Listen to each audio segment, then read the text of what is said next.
नमस्कार दोस्तों, मैं लोकेश यादव स्वागत करता हूं आपका अपने YouTube चैनल VRB एजुकेशन पर। दोस्तों, अपन ने आज क्या किया है, स्पेशल अग्निवीर के लिए जो मोस्ट इंपॉर्टेंट क्वेश्चंस है ना फॉर आर्मी अग्निवीर के लिए, वो क्वेश्चंस आपके लिए लेकर के आए हैं। पिछले जितने भी एग्जाम्स हुए हैं उनको लेकर के हमने कुछ निचोड़ बनाया और दोस्तों 100 इंपॉर्टेंट क्वेश्चंस जो है ना वो आपके लिए हाँ इस वीडियो में हम आप लेकर के आए हैं। 100 तो क्वेश्चंस है ही है, लेकिन इसके अंतर्गत जितने भी विभिन्न अच्छे क्वेश्चंस जो बनते हुए चलेंगे ना, तो यहाँ पर संख्या 100 से 500 100 तो है ही है, 500 तक भी जा सकती है, 1000 तक भी जा सकती है। वो अपन डिपेंड करेंगे किस प्रकार क्वेश्चन इस टॉपिक में पूछे गए हुए। ये वही क्वेश्चन है जो बार बार आपके पेपर में रिपीट हुए हैं। स्टार्ट करते हैं भाई आज का जो अपना ये टॉपिक वाइज है, स्टैंडर्ड है वो देखिएगा। पहला पॉइंट आता है ऑस्कर पुरस्कार जो है वो किस क्षेत्र में योगदान भी दिया जाता है। यहाँ पर क्या कि ऑप्शन इसमें कट चुके हैं, बाकी आपको सारे में ऑप्शंस मिलेंगे आगे चलते हुए।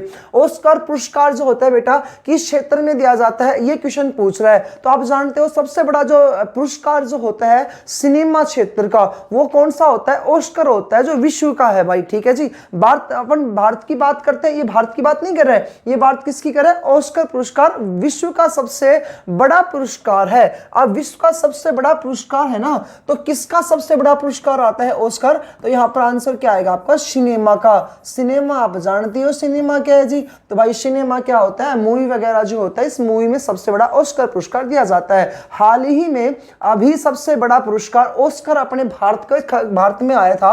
और आप जानते हो ऑस्कर पुरस्कार भारत में एक मूवी थी जिस मूवी का नाम था RRR मूवी। दोस्तों इस RRR मूवी का एक सॉन्ग था, उस सॉन्ग का नाम था नाटू नाटू सॉन्ग। सॉन्ग का क्या नाम था, नाटू नाटू सॉन्ग। इस सॉन्ग को भाई हमारे लिए हमें क्या मिला है, इस सॉन्ग को दोस्तों आपने सुना होगा ऑस्कर पुरस्कार से सम्मानित किया गया है। तो करंट के हिसाब से भी आपका इंपॉर्टेंट क्वेश्चन बनता है ये कि ऑस्कर पुरस्कार किस क्षेत्र में दिया जाता है। तो इसका सही आंसर आएगा सिनेमा के क्षेत्र में। एक मूवी था जिसका मूवी का क्या नाम आता है, RRR मूवी है, और इस मूवी का सॉन्ग है दोस्तों, इसका नाम आता है नाटू नाटू सॉन्ग। इस सॉन्ग के क्षेत्र लिए अपने भारत को क्या मिला है, ऑस्कर पुरस्कार दिया गया है। क्लियर है दोस्तों यहां तक का। तो दूसरा क्वेश्चन लेते हैं भाई। इसमें दूसरा क्वेश्चन अपना आता है कि जामा मस्जिद कहां पर है। जामा मस्जिद जो है दोस्तों किस शहर में स्थित है। तो आपने मुगल वंश वाले टॉपिक में अच्छे से इस चीज को देखा था कि दिल्ली में क्या स्थित है, जामा मस्जिद है, जो भारत की सबसे बड़ी मस्जिद है। ये जामा मस्जिद जो है ना, यह भारत की सबसे बड़ी मस्जिद है। तो पहला क्वेश्चन हमारा क्या आया था, जामा मस्जिद कहां पर स्थित है। दूसरा क्वेश्चन दोस्तों ये पूछता है भारत की सबसे बड़ी मस्जिद कौन सी है। तो आंसर क्या आएगा आपका, दिल्ली में स्थित जामा मस्जिद भारत की सबसे बड़ी मस्जिद है। इसी जामा मस्जिद का निर्माण किसने करवाया था, तो भाई इसका निर्माण करवाया था मुगल राजा। मुगल राजा का क्या नाम था, तो मुगल वंश के राजा थे जिसका नाम था शाहजहां। किसने निर्माण करवाया था दोस्तों, शाहजहां ने इसका निर्माण करवाया था। दूसरा क्वेश्चन ये पूछता है शाहजहां का काल जो है यह भारत में स्थापत्य कला का, भारत में या मुगल वंश का स्थापत्य कला का दोस्तों स्वर्ण काल कहलाता है। स्थापत्य कला का सोने का काल कहलाता है ये। तो स्थापत्य कला का स्वर्ण काल कहा जाता है शाहजहां के काल को। दोस्तों इन्हीं शाहजहां ने दिल्ली में जामा मस्जिद का निर्माण करवाया। और इंपॉर्टेंट आपसे पूछता है इसी शाहजहां ने आगरा में कौन सा महल बनवाया है भाई, तो आगरा में इन्होंने बनवाया ताजमहल। एक इंपॉर्टेंट क्वेश्चन और भी ले लेते हैं अपन, ताजमहल किसकी याद में बनवाया, तो मुमताज महल की याद में बनवाया था। अगला इंपॉर्टेंट क्वेश्चन सुनिएगा, आगरा के लाल किले का निर्माण किसने करवाया। तो भाई वहां पर आगरा के जो लाल किले का निर्माण आएगा अकबर आएगा, लेकिन शाहजहां ने भी एक लाल किला बनवाया है। वो लाल किला कहां पर बनवाया, दिल्ली में लाल किला। तो एक क्वेश्चन से आपके 4 से 5 क्वेश्चन इस स्लाइड से सोल्व है भाई। मैंने आपको पहले ही बोला है जितने भी इंपॉर्टेंट क्वेश्चंस है आर्मी में अब तक आए हुए, वो सारे के सारे आपके इन वीडियो से, इस वीडियो से कंप्लीट हो जाएंगे। 15 नंबर की जो आपके क्वेश्चंस आएंगे जीके में, वो लगभग 10 से ऊपर के क्वेश्चन दोस्तों आपको इस वीडियो से मिलेंगे। तो जामा मस्जिद कहां पर स्थित है, दिल्ली में इसका आंसर आएगा। भारत की सबसे बड़ी मस्जिद कौन सी आती है, जामा मस्जिद आती है। निर्माण किसने करवाया, मुगल वंश के राजा शाहजहां ने करवाया। शाहजहां का काल भारत में कैसा काल कहलाता है, स्थापत्य कला का स्वर्ण काल कहलाता है। शाहजहां ने ही आगरा में किसका निर्माण करवाया, ताजमहल का निर्माण करवाया, और दिल्ली में लाल किले का निर्माण करवाया। अगला क्वेश्चन लेते हैं अपन इस स्लाइड का। तीसरा क्वेश्चन आता है, भारत में किस राज्य की उच्चतम साक्षरता दर है भाई? उच्चतम साक्षरता दर यानी सर्वश्रेष्ठ साक्षरता, सबसे ज्यादा पढ़े हुए लोग कहाँ के होते हैं? तो भारत की बात करें सबसे ज्यादा पढ़े हुए लोग आएंगे केरल राज्य के। तो इसका आंसर क्या होगा? केरल राज्य जो है इसके सबसे ज्यादा उच्चतम साक्षरता दर है। और सबसे कम पूछ ले तो क्या आंसर आएगा? तो बिहार जो है उसकी सबसे कम साक्षरता दर है। नेक्स्ट लेते हैं अपने स्लाइड। कर्क रेखा कितने राज्यों से होकर गुजरती है?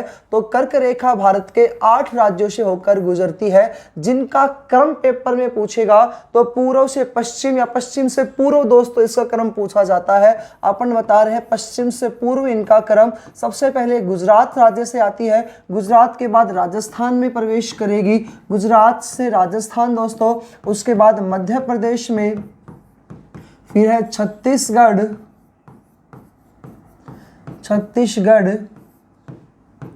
पश्चिमी बंगाल,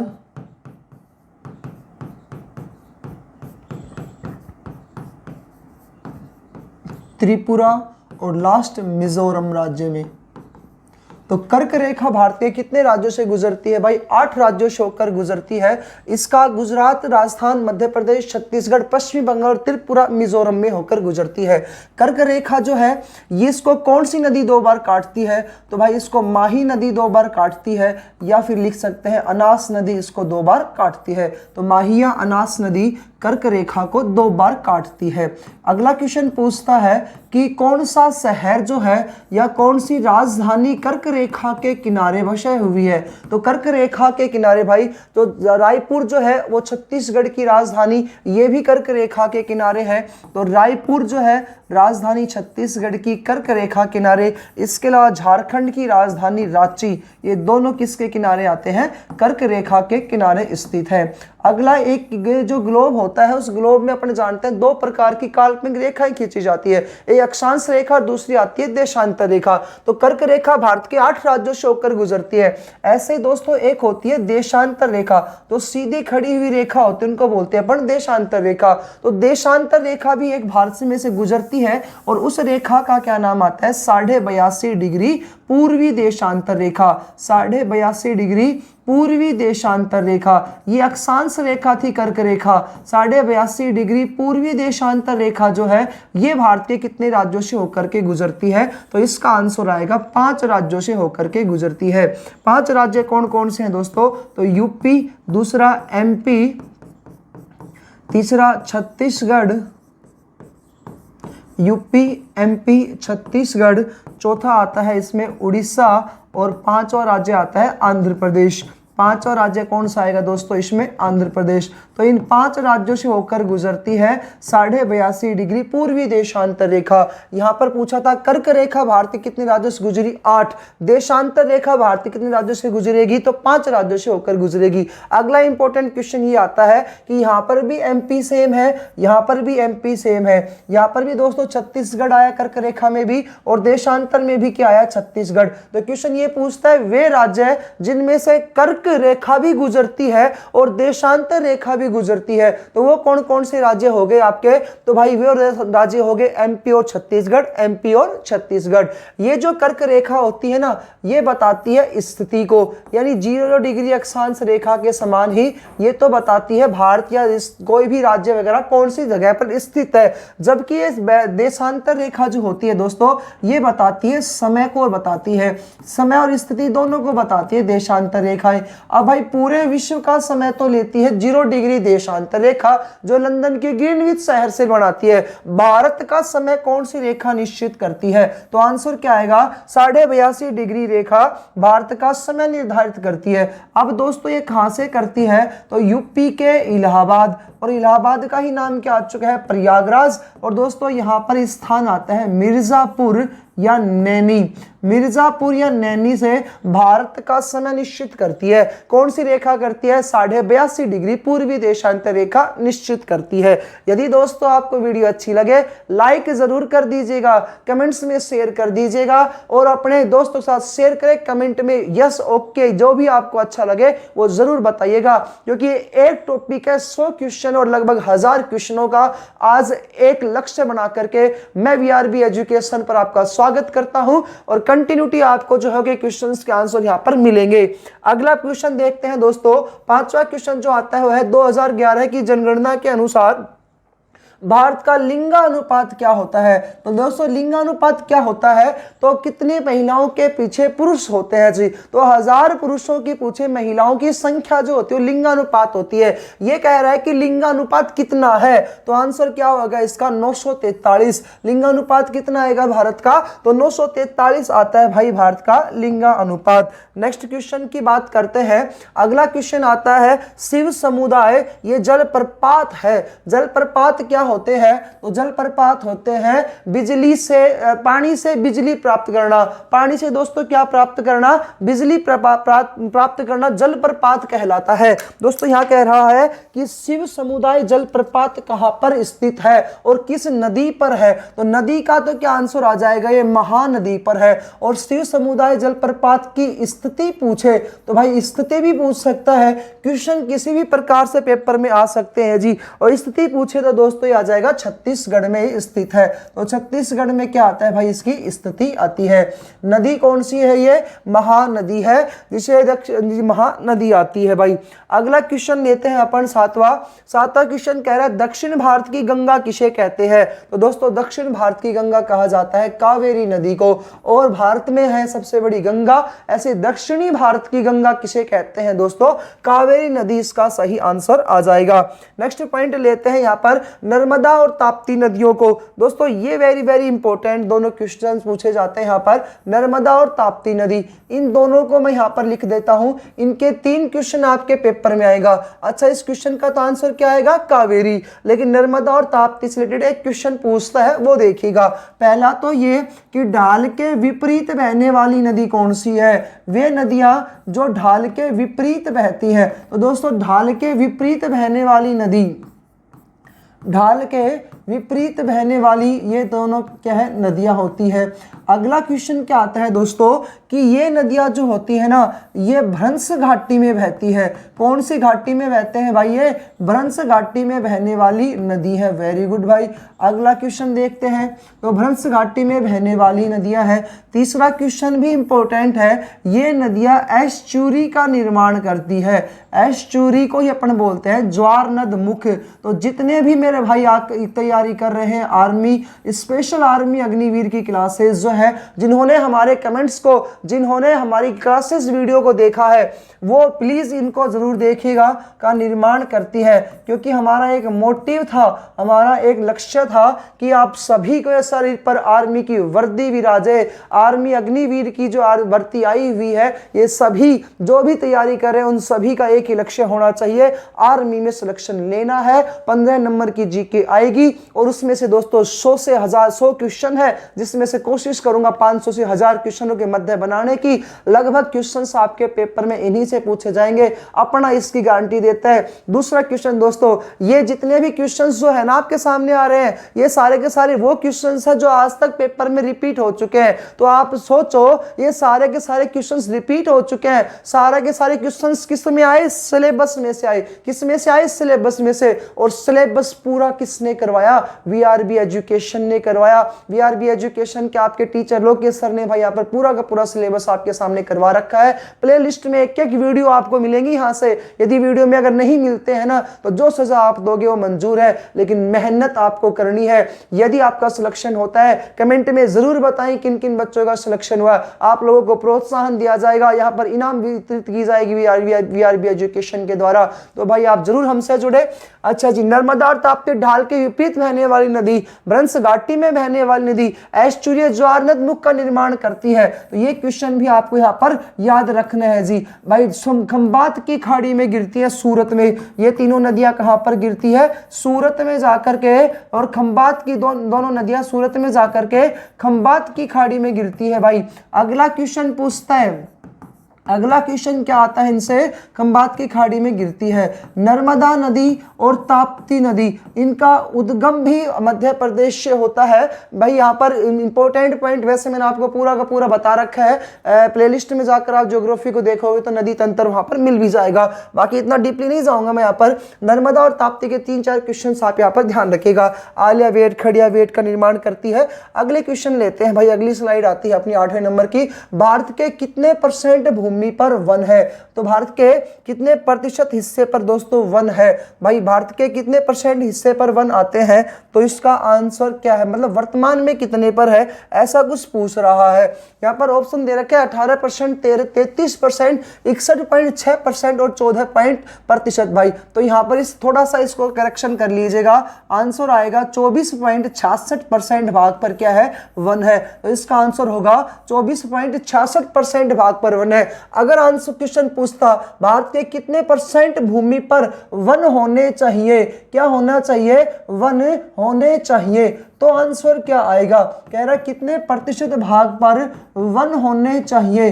तो भाई कितने % भाग पर वन होने चाहिए, तो आंसर आता है इसका 33% भाग पर वन होने चाहिए। अगर आपने बढ़ा करके देखा तो दोस्तों क्वेश्चन से यहाँ पर कई मिस्टेक्स में चले जाओगे। अच्छे से कंटिन्यू वीडियो देखिएगा। क्वेश्चन आपसे पूछे भारत के कितने % भूमि पर वन है, तो ऑप्शन सही होगा 24.66% पर। अगला क्वेश्चन पूछ रहा है भारत के कितने % भूमि पर वन होना चाहिए, तो 33% भूमि पर वन होना चाहिए। अगले स्लाइड लेते हैं, अगले क्वेश्चन की बात बढ़ रहे हैं अपन। हेमिस राष्ट्रीय उद्यान कहां पर स्थित है? तो हेमिस राष्ट्रीय उद्यान है लद्दाख में। इसका सही आंसर होगा लद्दाख।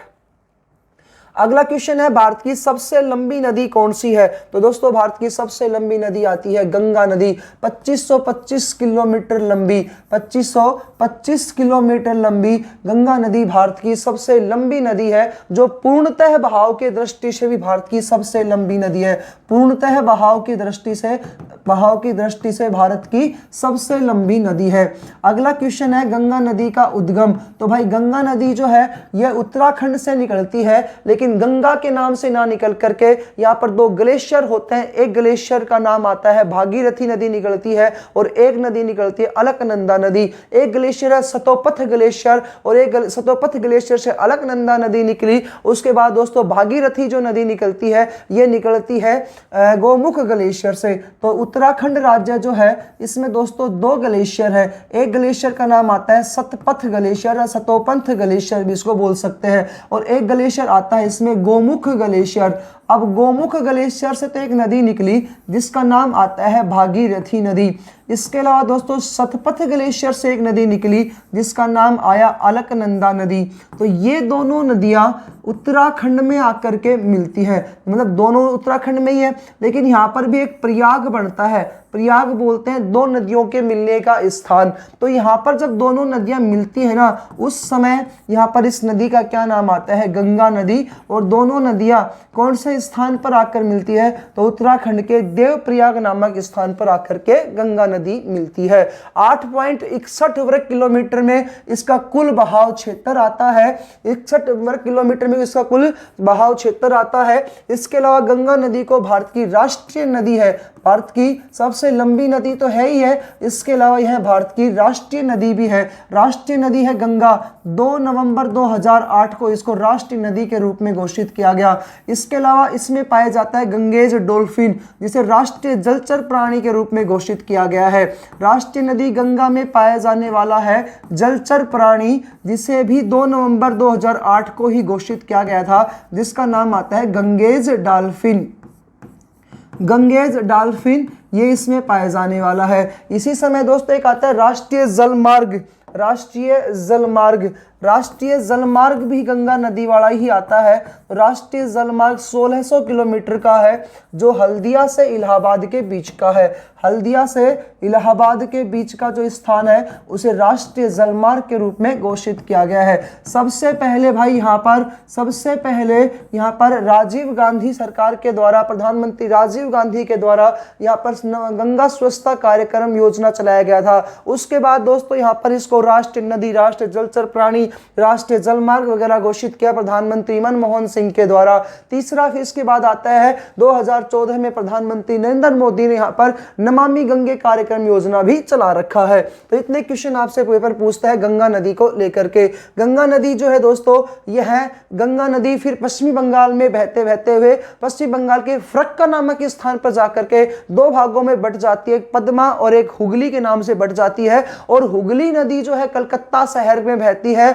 वहां पर बहने के बाद हुगली और मेघना दोनों मिलकर के विश्व का सबसे बड़ा डेल्टा का निर्माण करती है, सुंदरवन डेल्टा का निर्माण भी करती है। इसके अलावा दोस्तों बात करते हैं अगले क्वेश्चन की अपन। अगला क्वेश्चन आता है उड़ीसा का शोक किसे कहा जाता है? तो इसका सही आंसर होगा महानदी को उड़ीसा का शोक कहा जाता है। अगला क्वेश्चन आता है इसमें भारत की सबसे बड़ी तटीय झील कौन सी है? तो भारत की सबसे बड़ी तटीय झील आती है चिल्का झील, जो उड़ीसा राज्य में स्थित है। सबसे बड़ी तटीय झील है, इसी को अपन कह सकते हैं लैंगून झील। भाई इसी को क्या कहा जाता है? लैंगून झील। और लैंगून या तटीय झीलों को ही कहा जाता है खारे पानी की झील। भारत की सबसे बड़ी खारे पानी की झील कौन सी आती है? तो यहाँ पर है चिल्का झील, भारत की सबसे बड़ी खारे पानी की झील है। अगला क्वेश्चन आता है नाथुला दर्रा कहां पर स्थित है? तो नाथुला दर्रा कहां पर स्थित है? तो आंसर होगा उसका सिक्किम राज्य में नाथुला दर्रा है। दो दर्रे अपने को यहां पर याद करने हैं, एक है नाथुला दर्रा सिक्किम का और दूसरा इसमें आता है दोस्तों जेलेपला दर्रा। तो ये दोनों ही दर्रे जो है वो आते हैं आपके सिक्किम राज्य में, दोनों ही सिक्किम राज्य में है। मैंने आपको पहले ही कहा था जितने भी क्वेश्चंस दूंगा उनसे आपको ज्यादा ही यहाँ पर इसको मिलेंगे। अगला पॉइंट आता है लिपुलेख दर्रा कहाँ पर स्थित है? तो दोस्तों लिपुलेख दर्रा आता है उत्तराखंड में, जिसमें 3 दर्रे आपको याद रखने यहाँ पर, एक है माना, एक दूसरा नीति और एक आता है लिपुलेख। ये तीनों दर्रे जो हैं दोस्तों ये आते हैं उत्तराखंड के, तो यूके के ये दर्रे हैं। हिमाचल प्रदेश के दर्रों की अपन बात करते हैं तो 2 दर्रे आते हैं यहाँ पर। एक दर्रा आता है रोहतांग दर्रा और एक दर्रा आता है दोस्तों सिपकिला दर्रा। रोहतांग दर्रा और एक सिपकिला दर्रा। इसके अलावा दोस्तों यहाँ पर मणिपुर में एक दर्रा आता है तुजू दर्रा। मणिपुर के दर्रे का क्या नाम आता है? तुजू दर्रा। अगला क्वेश्चन है अपने स्लाइड का 15वें नंबर का, राजस्थान का खेतड़ी किस धातु के लिए प्रसिद्ध है? तो भाई राजस्थान का खेतड़ी जो है वो तांबा धातु के लिए प्रसिद्ध है। नेक्स्ट स्लाइड आता है लिपुलेख दर्रा हो गया। राजस्थान का खेतड़ी किस धातु के लिए प्रसिद्ध है? तो तांबा के लिए। सौरमंडल का सबसे बड़ा ग्रह कौन सा है? तो भाई सौरमंडल का सबसे बड़ा ग्रह आता है बृहस्पति, क्योंकि सौरमंडल में सबसे प्रमुख जो आता है वो सूर्य है। सौरमंडल में सबसे प्रमुख कौन सा आता है? सूर्य। और हमारे द्वारा आपको पूरा का पूरा सौरमंडल टॉपिक जो है वो प्ले लिस्ट में पढ़ाया गया, आप उसको जरूर देखिएगा। सूर्य के सबसे नजदीक ग्रह कौन सा आता है दोस्तों? बुध सबसे नजदीक है। बुध के बाद दूसरा ग्रह जो नजदीक आता है उसका नाम आता है यहाँ पर। इस प्रकार से इसके 4 ग्रह जो सबसे नजदीक आते हैं। फिर यहाँ पर क्षुद्र ग्रह की एक अश्वमेखला पेटी आती है जो इसको 2 भागों में बांटती है। फिर 4 ग्रह दोस्तों फिर इसके पीछे आते हैं। आप इसको पूरा वीडियो आपको देखना है सौरमंडल का तो आप प्लेलिस्ट में जाकर के देख सकते हैं। बुध ग्रह सबसे सूर्य के नजदीक ग्रह आता है। बुध के बाद दूसरा ग्रह जो आता है नजदीक उसका नाम आता है शुक्र ग्रह। शुक्र के बाद तीसरा जो ग्रह आता है दोस्तों वो है पृथ्वी ग्रह और पृथ्वी के बाद ग्रह आता है मंगल ग्रह। इधर बड़े ग्रह की बात करते हैं, सबसे बड़ा ग्रह आता है बृहस्पति ग्रह, सौरमंडल का सबसे बड़ा ग्रह है। उसके बाद यहाँ पर आता है बृहस्पति के बाद में शनि ग्रह और शनि के बाद आता है अरुण और लास्ट आता है इसमें वरुण। एक ग्रह जो हटा दिया गया है उसका नाम था यम ग्रह। यम ग्रह को यहाँ पर हटा दिया गया है। तो सूर्य से यहाँ पर ये जो 4 सबसे बड़ा ग्रह पूछे बृहस्पति, दूसरा सबसे बड़ा पूछे शनि, तीसरा सबसे बड़ा पूछे दोस्तों अरुण, चौथा सबसे बड़ा पूछे तो वरुण ग्रह आता है, 5वां सबसे बड़ा ग्रह आता है पृथ्वी, 6ठा बड़ा ग्रह आता है दोस्तों शुक्र, 7वां सबसे बड़ा ग्रह मंगल और 8वां ग्रह आता है बुध।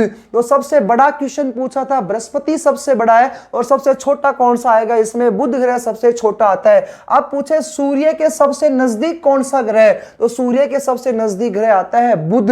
सूर्य के सबसे दूर ग्रह कौन सा आता है दोस्तों, वरुण आता है। जब नजदीक है तो सबसे पहले सूर्य की परिक्रमा कौन करेगा, बुध सबसे पहले परिक्रमा करेगा, और दूर है तो वरुण सबसे बाद में कौन परिक्रमा करेगा, तो वरुण सबसे बाद में परिक्रमा करेगा। तो इस प्रकार से आपके क्वेश्चंस जो यहाँ पर सोल्व होते रहेंगे। बाकी यदि आपको पूरी वीडियो देखनी है तो प्लेलिस्ट में जाकर के आपको देख भी सकते हो। आप तो इतना देखो कि जो बच्चे कंटिन्यू हमारी क्लासेस ले रहे हैं उनको ये क्वेश्चंस मिलेंगे या मिले हैं या नहीं मिले हैं अभी तक, तो वो बच्चे जरूर कमेंट में हमें बताएं कि भाई वो क्वेश्चन सर वही है, सिलेबस आपने जो करवाया उसी के अंतर्गत आए हैं। तो बच्चा उसी के अंतर्गत आए हैं तो सारे के सारे पेपर आपके पहले आए हुए ही क्वेश्चंस में से लिए हुए हैं। कैबिनेट मिशन भारत कब आया था दोस्तों, आप जानते हो भारत की संविधान की हम लोगों ने मांग की थी, और जो संविधान की हम लोग जब मांग कर रहे थे ना, तो उन्हीं मांगों के अकॉर्डिंग हमारे मांगों को स्वीकार करने के लिए 3 प्रस्ताव भारत में आए थे। सबसे पहला प्रस्ताव जो भारत में आया था उसका नाम था अगस्त प्रस्ताव, इनकी तारीख पूछी जाती है। दूसरा प्रस्ताव दोस्तों भारत में आया था उसका नाम था क्रिप्स मिशन, और तीसरा प्रस्ताव जो भारत में आया था उसका नाम था कैबिनेट मिशन। तो 3 प्रस्ताव अंग्रेजों के द्वारा भारत की संविधान सभा की मांग को स्वीकार करने के लिए भेजे गए थे भारत में। ये आया था अगस्त प्रस्ताव 8 अगस्त 1940 को। ये तारीख जरूर देखिएगा आप। क्रिप्स मिशन कब आया था, तो 22 मार्च 1942 को आया था, और 24 मार्च 1946 को कौन आएगा, कैबिनेट मिशन दोस्तों यहाँ पर आएगा संविधान सभा की मांग को स्वीकार करने के लिए। पूर्ण रूप से संविधान सभा की मांग किसमें स्वीकार की गई थी, कैबिनेट मिशन में पूर्ण रूप से स्वीकार की गई थी। तो सबसे पहले संविधान सभा की मांग किसने की, तो सर्वप्रथम संविधान की मांग को स्वीकार किया गया था, अगस्त प्रस्ताव में स्वीकार किया गया था। कैबिनेट मिशन में दोस्तों 3 सदस्य थे। इसका अध्यक्ष आपके पेपर में पूछेगा, अध्यक्ष कौन थे, तो अध्यक्ष का नाम आता है यहाँ पर sir Patrick Lawrence. Sir Patrick Lawrence जो थे ये कैबिनेट मिशन के क्या होते थे, अध्यक्ष होते थे। बाकी यदि पूरी वीडियो देखनी है तो आपको कमेंट में बताएं, और इसके लिए मैराथन क्लासेस भी आपके सामने लेकर के आऊंगा, लेकिन जब कमेंट में आप कहोगे तो ही भाई क्लासेस आपके सामने आएंगी। तो कैबिनेट मिशन जो आया था भारत में कब आएगा, 1946 में आएगा। 18वां क्वेश्चन आता है महात्मा गांधी के गुरु कौन थे। माफ कीजिएगा यहाँ पर जो है ऑप्शन गलत हो चुके हैं। महात्मा गांधी के गुरु कौन थे, तो इसका आंसर आएगा गोपाल कृष्ण गोखले। महात्मा गांधी के गुरु कौन थे, तो भाई आएगा आंसर गोपाल कृष्ण गोखले महात्मा गांधी के गुरु थे।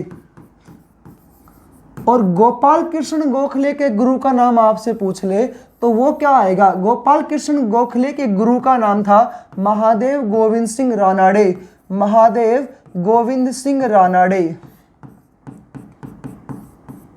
ये गोपाल कृष्ण गोखले के गुरु का नाम है, महादेव गोविंद सिंह रानाडे। अगले क्वेश्चन की बात करते हैं। हड़प नीति का जनक, हड़प नीति को ही दूसरी नीति बोला जाता है व्यापक नीति। यह भी पिछली बार शायद पेपर में आया था आपके में। व्यापक नीति से संबंधित कौन आते हैं, हड़प नीति कह लो, व्यापक नीति कह लो, या इसी को कहा जाता है दोस्तों गोद निषेध नीति। जब मैंने आपको 1857 की क्रांति पढ़ाई उसमें इसका जिक्र आया था, और दोस्तों एक अंग्रेजों का भारत में आगमन टॉपिक पढ़ाया तो उसमें भी हिस्ट्री में जिक्र आया था। डॉक्ट्रिन ऑफ लैप्स, गोद निषेध या व्यापक या हड़प नीति का जनक किसे कहा जाता है। प्रतिपादक अर्थ होता है सबसे पहले कर लागू करने वाला, तो जनक कौन आएंगे इसके, तो लॉर्ड डलहौजी। कौन आएगा भाई, लॉर्ड डलहौजी आएंगे हड़प नीति का जनक। एक क्वेश्चन पूछे दोस्तों आपसे, सहायक संधि का जनक कौन है। सहायक संधि का पिता किसे कहा जाता है, तो सहायक संधि का पिता कहा जाता है लॉर्ड वेलेस्ली को। इसका आंसर क्या आ जाएगा, लॉर्ड वेलेस्ली। ये लॉर्ड वेलेस्ली ने सहायक संधि की थी। अगला क्वेश्चन आपसे पूछता है, सहायक संधि की गई प्रथम रियासत कौन सी थी? सबसे पहले किस रियासत के साथ सहायक संधि की गई थी? तो आंसर होगा हैदराबाद रियासत के साथ सबसे पहले सहायक संधि की गई थी। ऐसे एक क्वेश्चन पूछेगा, व्यापक नीति, हड़प नीति, गोद निषेध या डॉक्ट्रिन ऑफ लेप्स नीति के तहत सबसे पहले भारत में मिलने वाली रियासत कौन सी थी? तो प्रथम रियासत दोस्तों इसमें आएगी सतारा। सतारा को कब मिलाया गया था? 1848 में मिलाया गया था। हैदराबाद को सहायक संधि की गई थी 1798 में। एक आपसे पेपर में ज्यादा पूछा जाता है, झांसी की रानी लक्ष्मीबाई का समय जो था वो कौन सी रियासत के तहत जो अंग्रेजी शासन मिला, कौन सी नीति के तहत अंग्रेजी शासन मिलाया गया था? तो दोस्तों यहां पर अपन लिख लेते हैं 1856 में झांसी को मिलाया गया था। 1856 में झांसी को मिला लिया गया था डॉक्ट्रिन ऑफ लेप्स नीति के तहत अंग्रेजी रियासत के अंतर्गत। अगला स्लाइड लेते हैं। 20वां क्वेश्चन आपके सामने रहा, प्रेस की स्वतंत्रता किस अनुच्छेद के तहत आती है? तो भाई प्रेस की स्वतंत्रता आती है अनुच्छेद 19 के तहत। प्रेस का अर्थ क्या होता है? मीडिया, जिसे अपना चतुर्थ स्तंभ कहा जाता है। जिसे क्या कहा जाता है? चतुर्थ स्तंभ कहा जाता है मीडिया को। इस प्रेस की मीडिया का अधिकार जो है, यानी कि प्रेस की स्वतंत्रता जो आती है, ये कौन से आर्टिकल में आती है? तो आंसर होगा इसका अनुच्छेद 19 में। 16 की बात करते हैं, अनुच्छेद 16 क्या कहता है? क्योंकि आर्मी के लिए इंपॉर्टेंट है चारों ही अनुच्छेद आपसे भाई। अनुच्छेद 16 कहता है लोक नियोजन में अवसर की समानता। लोक नियोजन का अर्थ होता है सरकारी नौकरियों में अवसर दिया जाए, लोक नियोजन में, और सभी को समानता का अधिकार हो। लोक नियोजन में अवसर की समानता, ऐसा आर्टिकल कहता है 16। उसके बाद बात करते हैं अनुच्छेद 17। ये वेरी वेरी इंपॉर्टेंट है आर्मी के लिए। छुआछूत व अस्पृश्यता का अंत कौन सा अनुच्छेद करता है? तो छुआछूत व अस्पृश्यता का जो अंत करता है वो अनुच्छेद 17 करता है। और दोस्तों स्वतंत्रता ही नहीं, बल्कि यहाँ पर अनुच्छेद 19 के अंतर्गत पूरे भारतीयों को स्वतंत्रता का अधिकार है। और वो स्वतंत्रता जो होती है वो 6 प्रकार से होती है। पहले 7 थी, इसी 19(1) के अंतर्गत आती है दोस्तों प्रेस या मीडिया की स्वतंत्रता भी भाई। अनुच्छेद 22 की बात करता है, तो अनुच्छेद 22 जो कहता है कि गिरफ्तार किए गए व्यक्ति को, कुछ व्यक्ति को गिरफ्तार किए गए व्यक्ति को 24 घंटे के अंदर कोर्ट में ले जाना अनिवार्य है। गिरफ्तार किए गए व्यक्ति को 24 घंटे के अंदर कोर्ट में ले जाए, ऐसा अनुच्छेद 22 कहता है। अगला पॉइंट लेते हैं अपन। अगला क्वेश्चन है अपना कि संविधान में संशोधन किस अनुच्छेद के तहत होता है? तो भाई एक टॉपिक आता है संविधान संशोधन। संविधान संशोधन का अर्थ क्या होता है? कि संविधान में सुधार करना, उसमें कुछ जोड़ना या उसमें कुछ हटाना, ये क्या कहलाता है? संविधान संशोधन कहलाता है। अब इसके लिए जो सही आंसर होगा वो आंसर आएगा अपना 368। और संविधान में इसका भाग भी पूछा जाता है, कौन से भाग में इसका उल्लेख मिलता है? तो भाग 20 में मिलता है। तो संविधान के भाग 20 अनुच्छेद 368 में यह कहा गया है कि संविधान संशोधन केवल संसद ही कर सकती है। अब दोस्तों संसद में कितने सदन होते हैं? तो आप जानते हो संसद के 2 सदन होते हैं, एक होता है राज्यसभा और एक होता है लोकसभा। ये दोनों ही सदन जब 2/3 बहुमत से किसी भी संशोधन को अनुमति देते हैं, उसके बाद ये दोनों सदनों के बाद देने के बाद जाता है राष्ट्रपति के पास। क्योंकि राष्ट्रपति क्या होता है? इसका अंग होता है। और कोई भी बिल अनुच्छेद 111 के तहत जब तक पास नहीं होता है, जब तक उस पर अंतिम हस्ताक्षर राष्ट्रपति नहीं कर देगा। तो अनुच्छेद 111 के तहत अंतिम हस्ताक्षर इस पर कौन करेगा? राष्ट्रपति करेगा, चाहे वो कोई भी विधेयक क्यों ना हो। इसके अलावा अगले क्वेश्चन की बात आती है तो संविधान संशोधन अनुच्छेद 368 और भाग 20 में आता है। संविधान संशोधन केवल कौन कर सकती है? संसद ही कर सकती है। अनुच्छेद 21 क्वेश्चन नंबर 22, संवैधानिक उपचारों का अधिकार किस अनुच्छेद में आता है? तो भाई संवैधानिक उपचारों का अधिकार आता है अनुच्छेद 32 में। यह संविधान के भाग 3 में आता है। भाग 3 में आते हैं मूल अधिकार। और दोस्तों इन भाग 3 या मूल अधिकार को कहा जाता है भारत का मैग्ना कार्टा। भारत का मैग्ना कार्टा कहा जाता है इन्हें। भारत का मैग्ना कार्टा कहते हैं मूल अधिकारों को। इन मूल अधिकार जो हमने कहाँ से लिए हैं? तो ये मूल अधिकार हमने लिए हैं अमेरिका से। स्रोत क्या आएगा इसका? अमेरिका।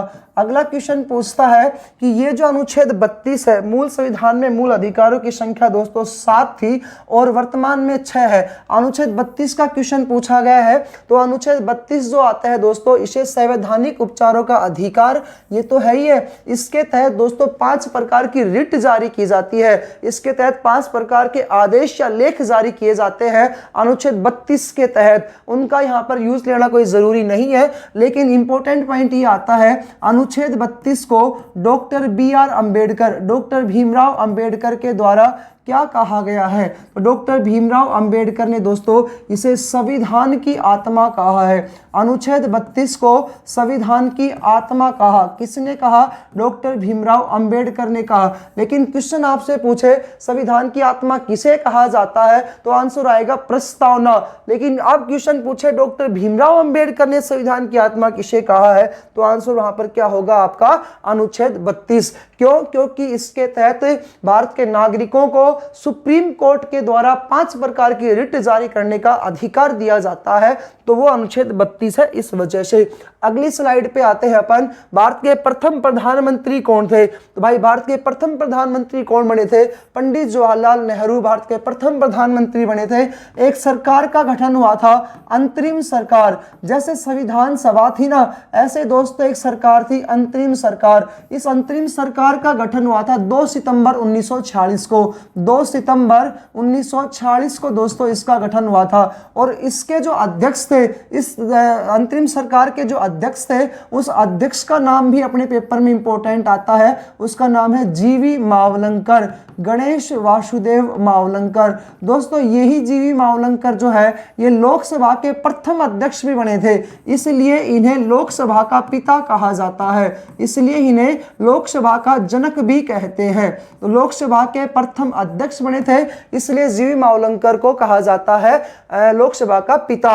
अंतरिम सरकार का गठन हुआ था 2 सितंबर 1946 को, और इसी दिन दोस्तों इन पंडित जवाहरलाल नेहरू को एज ए देश के प्रधानमंत्री के रूप में स्वीकार कर लिया गया था। 1946 से लेकर के और 1940 से लेकर के 1964 तक का इनका समय आता है। लेकिन यहाँ पर ध्यान दीजिएगा, 40 में यहाँ पर 40 में दोस्तों यहाँ पर ये 1946 में यहाँ पर ये एज ए प्रधानमंत्री के रूप में इनका पद स्वीकार किया जाता है। लेकिन यहाँ पर ये 1946 से लेकर के 1952 तक ये निर्वाचित नहीं थे, ये मनोनीत प्रधानमंत्री थे। देश के एकमात्र प्रधानमंत्री जो मनोनीत थे वो कौन थे? पंडित जवाहरलाल नेहरू। और फिर 1952 में हुए आम चुनाव। दोस्तों 1952 में जनता के चुनाव हुए, आम चुनाव बोलते हैं। भारत में प्रथम आम चुनाव कब हुए थे? 1952 में हुए थे। ये भी आर्मी का इंपॉर्टेंट क्वेश्चन है। उन जब चुनाव हुए तो 1952 से लेकर के और लगातार 1964 तक दोस्तों ये एज ए निर्वाचित प्रधानमंत्री के रूप में कार्य करते हैं। तो लगभग 17 साल का इनका समय था। क्वेश्चन इस प्रकार से भी पूछता है, प्रधानमंत्री लाल किले से झंडा फहराता है 15 अगस्त को, तो सर्वाधिक बार लाल किले से झंडा फहराने वाले प्रधानमंत्री कौन आएंगे? पंडित जवाहरलाल नेहरू आएंगे भाई। गुलजारी लाल नंदा या गुलजारी लाल नंदा, दोस्तों इस पंडित जवाहरलाल नेहरू की मृत्यु हो गई, उसके बाद 14 दिन के लिए इस गुलजारी लाल नंदा को कार्यवाहक प्रधानमंत्री बनाया गया। इसको क्या बनाया गया? कार्यवाहक प्रधानमंत्री बने थे गुलजारी लाल नंदा। देश के प्रथम कार्यवाहक प्रधानमंत्री कौन बने? तो गुलजारी लाल नंदा बने। दूसरा क्वेश्चन फिर पूछेगा, लाल बहादुर शास्त्री। दोस्तों ये जो लाल बहादुर शास्त्री जो है ना, ये लाल बहादुर शास्त्री विदेश में मरने वाले प्रथम प्रधानमंत्री थे। दोस्तों इन्होंने नारा दिया था जय जवान जय किसान का। अगला पॉइंट आता है, लाल बहादुर शास्त्री की भी मृत्यु हो चुकी थी, तो उनके बाद फिर से गुलजारी लाल नंदा को ही 14 दिन के लिए क्या बनाया गया? कार्यवाहक प्रधानमंत्री बने। कितनी बार भारत में कार्यवाहक प्रधानमंत्री बने हैं? 2 बार। एक ही व्यक्ति बना है गुलजारी लाल नंदा। कितने दिनों के लिए बना? 14 दिनों के लिए बना था। पहली बार पंडित जवाहरलाल नेहरू की मृत्यु के बाद बना, फिर गुलजारी लाल नंदा की मृत्यु के बाद बना। अगला क्वेश्चन आता है जिसका 24वां क्वेश्चन है, वह प्रथम भारतीय जिसे नोबेल पुरस्कार दिया गया था। तो भाई साहित्य के क्षेत्र में दिया जाता है नोबेल पुरस्कार। नोबेल पुरस्कार किसके लिए दिया जाता है? साहित्य के लिए दिया जाता है। और सबसे पहले नोबेल पुरस्कार जो प्रदान किया गया था रविंद्रनाथ टैगोर को दिया गया था जी। किनको दिया गया था? रविंद्रनाथ टैगोर को यहाँ पर दिया गया था। अगला क्वेश्चन आता है, इंदिरा गांधी अंतरराष्ट्रीय हवाई अड्डा कहाँ पर स्थित है? तो इंदिरा गांधी अंतरराष्ट्रीय हवाई अड्डा आता है दिल्ली में। भारत का सबसे बड़ा अंतर्राष्ट्रीय हवाई अड्डा है जो दिल्ली में स्थित है। अगला क्वेश्चन है 26 नंबर पे, कुचिपुड़ी नृत्य किस राज्य का है? दोस्तों कुचिपुड़ी नृत्य आता है आंध्र प्रदेश का। कुचिपुड़ी नृत्य किसका आता है? आंध्र प्रदेश का। कथकली नृत्य किस राज्य का है? तो केरल राज्य का आता है कथकली नृत्य। भाई यदि आपको वीडियो अच्छी लग रही है, वीडियो में आ रहे क्वेश्चंस अच्छे लग रहे हैं, समझाने का तरीका अच्छा लग रहा है, तो वीआरबी एजुकेशन को फैला दो, जितना हो सके उतना अपने दोस्तों के साथ शेयर करें। ये जो 100 क्वेश्चन जो आपके सामने लाए जा रहे हैं, यही 100 का जो है 500 से 1000 के बीच में कब बदल जाएंगे आपको पता भी नहीं चलेगा। दूसरा पॉइंट ये आता है कि जितने भी आर्मी की तैयारी कर रहे हैं उनके लिए ये समझो 15 नंबर की जो जीके आएगी उसके 10 क्वेश्चन जो है वो इसी वीडियो से आने वाले हैं। गरबा कहाँ का लोक नृत्य है? तो भाई गरबा खेला जाता है नवरात्रों में, और नवरात्रों में खेला जाता है, गुजरात राज्य का आता है ये लोक नृत्य। अगला पॉइंट आता है गरीबी उन्मूलन व गरीबी हटाओ नारा किस पंचवर्षीय योजना में दिया गया था? पहले तो आप पंचवर्षीय योजना क्या होती है ये समझिएगा। दोस्तों जब 1952 में प्रथम आम चुनाव हुए, उसमें नई सरकार बनी पंडित जवाहरलाल नेहरू के नेतृत्व में। तो पंडित जवाहरलाल नेहरू ने वहां पर एक काम किया। पंडित जवाहरलाल नेहरू ने यह कह दिया, बोले हम लोग 5 वर्षों के में क्या क्या काम करेंगे हम लोग, क्योंकि सरकार कितने वर्ष की बनती है? 5 वर्षों की सरकार बनती है। तो कहा कि 5 वर्षों के लिए कुछ योजना बनाएंगे आप लोगों के लिए, ताकि हमारे देश का समुचित तरीके से विकास हो सके। जैसे इन्होंने कहा शिक्षा के ऊपर कानून बनाएंगे, शिक्षा पर, स्वास्थ्य के लिए जो पैसे वगैरह दिए जाएंगे, बजट वगैरह पेश किया जाएगा, शिक्षा पर हुआ, स्वास्थ्य पर हुआ, या जितने भी नहर परियोजनाएं, जैसे इसी प्रथम पंचवर्षीय योजना के तहत भारत की सबसे बड़ी बहुउद्देशीय नदी घाटी परियोजना कौन सी थी? दामोदर नदी घाटी परियोजना निर्माण कराया गया था। तो ऐसे स्वास्थ्य वगैरह पर खर्चा किया जाएगा। वो खर्चा किसके तहत किया जाता है? पंचवर्षीय योजना के तहत किया जाता है। भारत में टोटल कितनी पंचवर्षीय योजनाएं बनी? तो टोटल पंचवर्षीय योजनाएं कितनी बनी थी बच्चा? 12 पंचवर्षीय योजनाएं टोटल बनी थी। लास्ट पंचवर्षीय योजना 2012 से 2017 की थी। 2014 में नरेंद्र मोदी की सरकार आई और भाई उन्होंने यह घोषणा कर दी कि पंचवर्षीय योजनाओं को समाप्त कर दिया जाएगा। अब से हम त्रिवर्षीय पंचवर्षीय योजनाओं का निर्माण करते हैं। अपना क्वेश्चन क्या था? गरीबी उन्मूलन। गरीबी उन्मूलन का अर्थ होता है गरीबी को समाप्त करना, और गरीबी हटाओ का नारा किस पंचवर्षीय योजना में दिया गया था? तो आंसर आएगा दोस्तों चौथी में इसको दिया गया था। प्रधानमंत्री थे राजीव गांधी के द्वारा यह दिया गया था।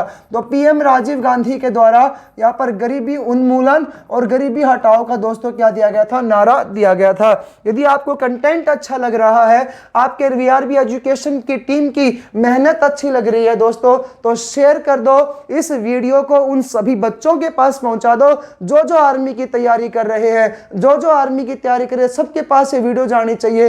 अरे 100 से क्वेश्चन बन रहे हैं भाई, इंपॉर्टेंट क्वेश्चंस है, सारे के सारे वही क्वेश्चन जो आपके पेपर में आए हुए हैं। गणेश चतुर्थी पर्व कहां का प्रसिद्ध है? तो भगवान गणेश जी की मूर्ति जो होती है आप जानते हो, सबसे बड़ी मूर्ति बनाई जाती है गणेश जी की, लाल बाग वाले गणेश जी। तो भाई वहां पर गणेश जी का मतलब का उनका गृह प्रवेश किया जाता है, उनकी मूर्ति का पूजा पाठ वगैरह की जाती है, और एक बड़ी मूर्ति होती है जिसको बाद में जिस दिन गणेश चतुर्थी होती है उस दिन क्या कर दिया? पानी में बहा दिया जाता है। तो सबसे बड़ा महाराष्ट्र का त्यौहार आता है भाई, एक पर्व मनाया जाता है गणेश चतुर्थी, और भाई गणेश महोत्सव भी होता है। और आपको याद हो तो शिवाजी महोत्सव और गणेश महोत्सव या गणेश चतुर्थी पर यह किए जाने वाले महोत्सव है। कहाँ के महोत्सव है? महाराष्ट्र के महोत्सव है। छत्रपति शिवाजी महाराज के लिए एक महोत्सव का आयोजन किया जाता है, उसका नाम आता है शिवाजी महोत्सव। दोस्तों एक बात करते हैं गणेश महोत्सव, गणेश जी का सबसे बड़ा महोत्सव आता है गणेश महोत्सव, ये महाराष्ट्र में ही है। और दोस्तों इसको चलाने वाले कौन थे? तो बाल गंगाधर तिलक के द्वारा भाई इनको क्या किया था? चलाया गया था। तो बाल गंगाधर तिलक के द्वारा दोस्तों गणेश महोत्सव और शिवाजी महोत्सव को क्या चलाया गया था? प्रारंभ किया गया था महाराष्ट्र राज्य में। उम्मीद है दोस्तों यहां तक आपको समझ में आया होगा।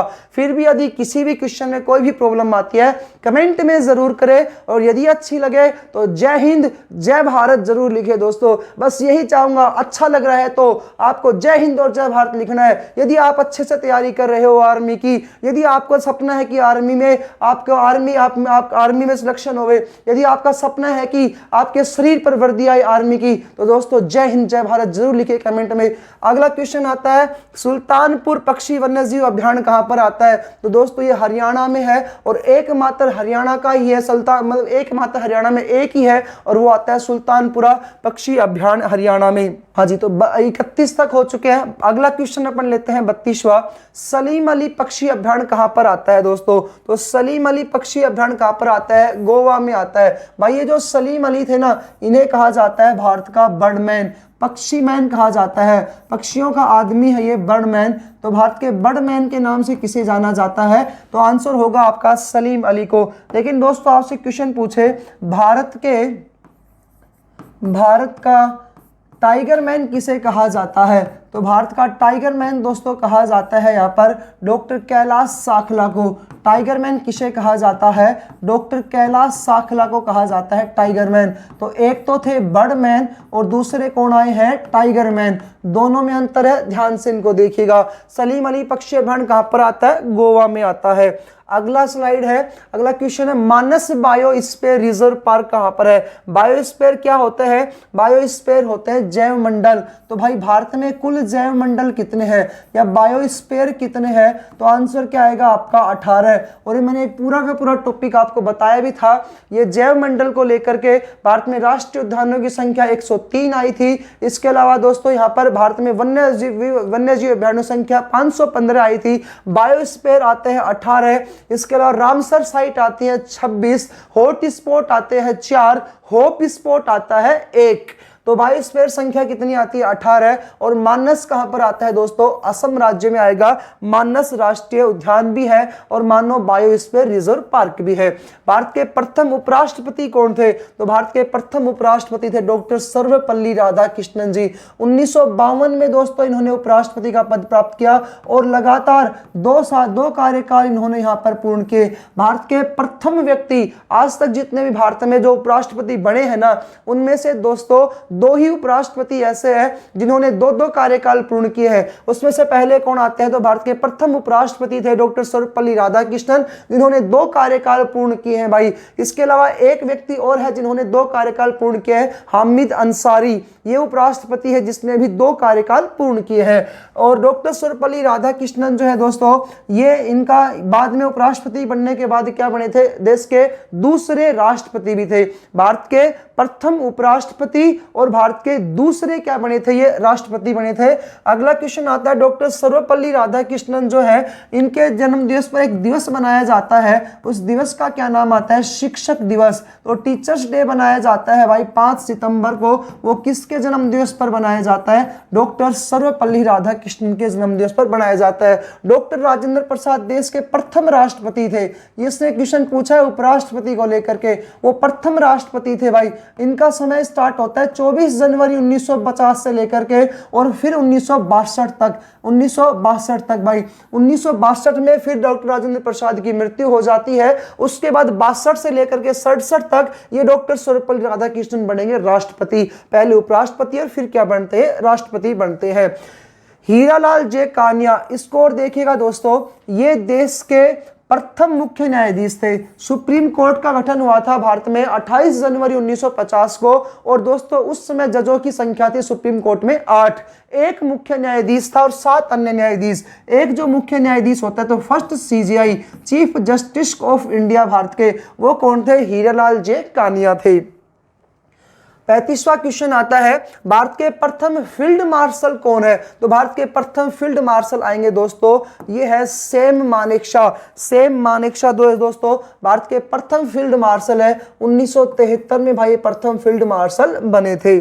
नेक्स्ट क्वेश्चन है 36वां, भारत के पहले भारतीय गवर्नर जनरल कौन थे? तो भाई भारत के प्रथम भारतीय गवर्नर जनरल थे सी राजगोपालाचारी।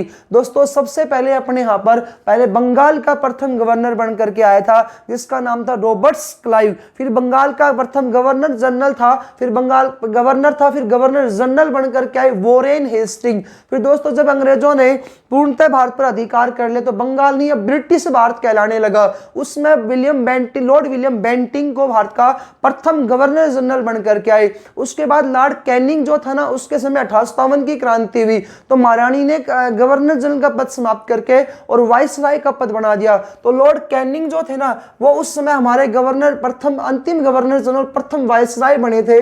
उसके बाद बने लॉर्ड माउंटबेटन, अंतिम गवर्नर जनरल भाई। और फिर क्या हुआ, एकमात्र भारतीय गवर्नर जनरल। यहां पर आप पहले की जगह अगर ऐसा लिख लो ना, एकमात्र भारतीय गवर्नर जनरल कौन बने थे, तो ये अच्छा रहेगा।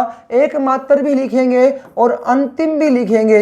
एकमात्र और अंतिम गवर्नर जनरल कौन बने थे, तो सी राजगोपालचारी बने थे। नहीं तो जितने भी गवर्नर जनरल, वाइसराय वगैरह बनते गए थे, वो सारे के सारे कौन बने थे, तो वो सारे के सारे दोस्तों बने थे अंग्रेज बनते जाते थे। स्वराज्य पार्टी की स्थापना कब हुई थी, तो भाई इसका सही आंसर होगा 1923 में स्वराज्य पार्टी की स्थापना हुई थी। CR दास, अनेकों बार पेपर में पूछा गया क्वेश्चन, किसने स्थापना की थी और कब हुई थी, और एक पंडित जवाहरलाल नेहरू के पिताजी मोतीलाल नेहरू ने भाई इसकी स्थापना की थी। इन दोनों का उद्देश्य ये था कि विधान परिषद के चुनावों में भाग लेंगे और फिर कांग्रेस के समान ही एक नई सत्ता की स्थापना करेंगे। तो स्वराज्य पार्टी की स्थापना हुई थी 1923 में, CR दास और मोतीलाल नेहरू के द्वारा इसकी स्थापना की गई थी। 38वां क्वेश्चन आता है, शक्ति स्थल किसकी समाधि स्थल है, तो भाई शक्ति स्थल यहाँ पर ऑप्शन नहीं मिला, इनमें से कोई नहीं की जगह यहाँ पर अपन लिख सकते हैं इंदिरा गांधी। तो शक्ति स्थल किसका आता है, यहाँ पर इंदिरा गांधी की है समाधि स्थल। इंदिरा गांधी की कौन सी आती है भाई, शक्ति स्थल है। महात्मा गांधी की समाधि स्थल कौन सी है, तो राजघाट आती है महात्मा गांधी की, राजघाट है महात्मा गांधी की। विजय घाट आती है इसमें लाल बहादुर शास्त्री की, विजय घाट है लाल बहादुर शास्त्री की शक्ति स्थल, समाधि स्थल। और चौधरी चरण सिंह की आती है भाई इसमें किसान घाट आती है चौधरी चरण सिंह की। और शक्ति स्थल किसका आता है, तो इंदिरा गांधी का इंपॉर्टेंट क्वेश्चन है भाई। अगला क्वेश्चन आता है 39वां, कोणार्क का सूर्य मंदिर, वेरी वेरी इंपॉर्टेंट क्वेश्चन है 39। तो कोणार्क का सूर्य मंदिर कहां पर स्थित है, तो उड़ीसा में स्थित है कोणार्क का सूर्य मंदिर। नेक्स्ट क्वेश्चन है 40वां अपना, गीत गोविंद के लेखक कौन थे, तो दोस्तों गीत गोविंद के लेखक है जयदेव। जयदेव जो है दोस्तों, इन्होंने एक ग्रंथ लिखा है गीत गोविंद। इसमें राधा कृष्ण की प्रेम लीलाओं का उल्लेख मिलता है, इसमें राधा कृष्ण जी की प्रेम लीलाओं का उल्लेख मिलता है गीत गोविंद इस ग्रंथ में भाई। नेक्स्ट पॉइंट आता है अपना, नेक्स्ट क्वेश्चन है अष्टाध्यायी, अष्टाध्यायी के लेखक कौन है, तो भाई जब मैंने आपको मौर्य वंश पढ़ाया था तो उसमें आई थी अष्टाध्यायी पुस्तक, है ना जी, अष्टाध्यायी पुस्तक। अष्टाध्यायी के लेखक आते हैं यहाँ पर चाणक्य। चाणक्य का ही दूसरा नाम आता है विष्णुगुप्त, और चाणक्य का ही अन्य नाम आता है यहाँ पर कौटिल्य। कौटिल्य, विष्णुगुप्त या चाणक्य। अष्टाध्यायी, तो इसका आंसर होगा ये। अष्टाध्यायी में कुल कितने चैप्टर्स हैं, तो अष्टाध्यायी में कुल चैप्टर्स की संख्या आती है दोस्तों 15, और इन 15 में से एक छठा अध्याय आता है। कौन सा अध्याय आता है, छठा अध्याय। उस छठे अध्याय में चाणक्य ने राजा के सप्तांग सिद्धांतों का उल्लेख किया है, राजा के सप्तांग सिद्धांतों का उल्लेख किया है। ये जो अष्टाध्यायी जो पुस्तक है ना, ये इस अष्टाध्यायी पुस्तक को भारत की प्रथम अर्थशास्त्र पुस्तक कहा जाता है, भारत की प्रथम अर्थशास्त्र की पुस्तक कहा जाता है। तो फर्स्ट इकोनॉमिक जो बुक है वो है अष्टाध्यायी।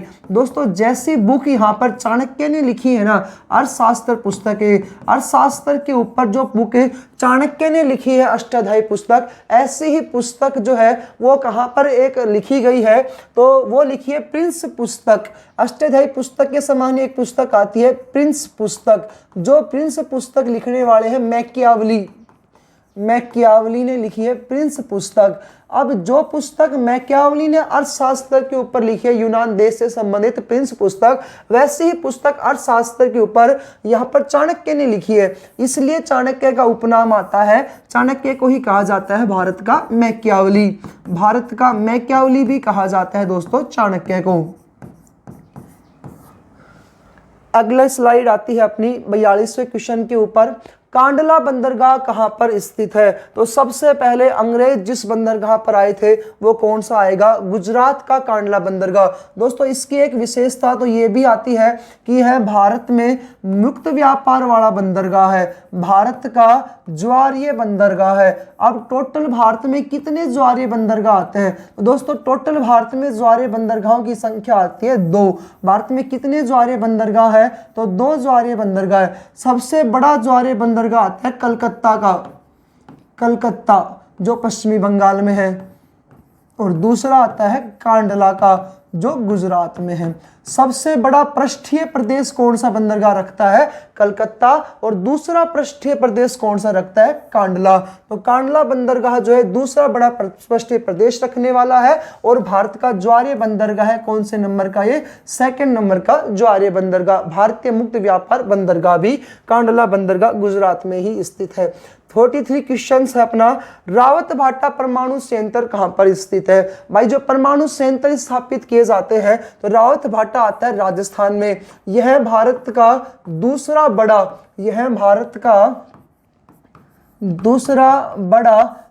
परमाणु संयंत्र है। तो दूसरा बड़ा परमाणु संयंत्र है। तो इससे पहले भी कोई होंगे? बिल्कुल भाई। भारत में टोटल परमाणु संयंत्रों की संख्या कितनी है? तो भारत में टोटल परमाणु संयंत्र आते हैं 7। एक बार 7 के नाम लिख देता हूं। सबसे बड़ा इंपॉर्टेंट है अपने से, और दूसरा रावत भाटा का। सबसे बड़ा जो आता है वो है तारापुरा महाराष्ट्र का।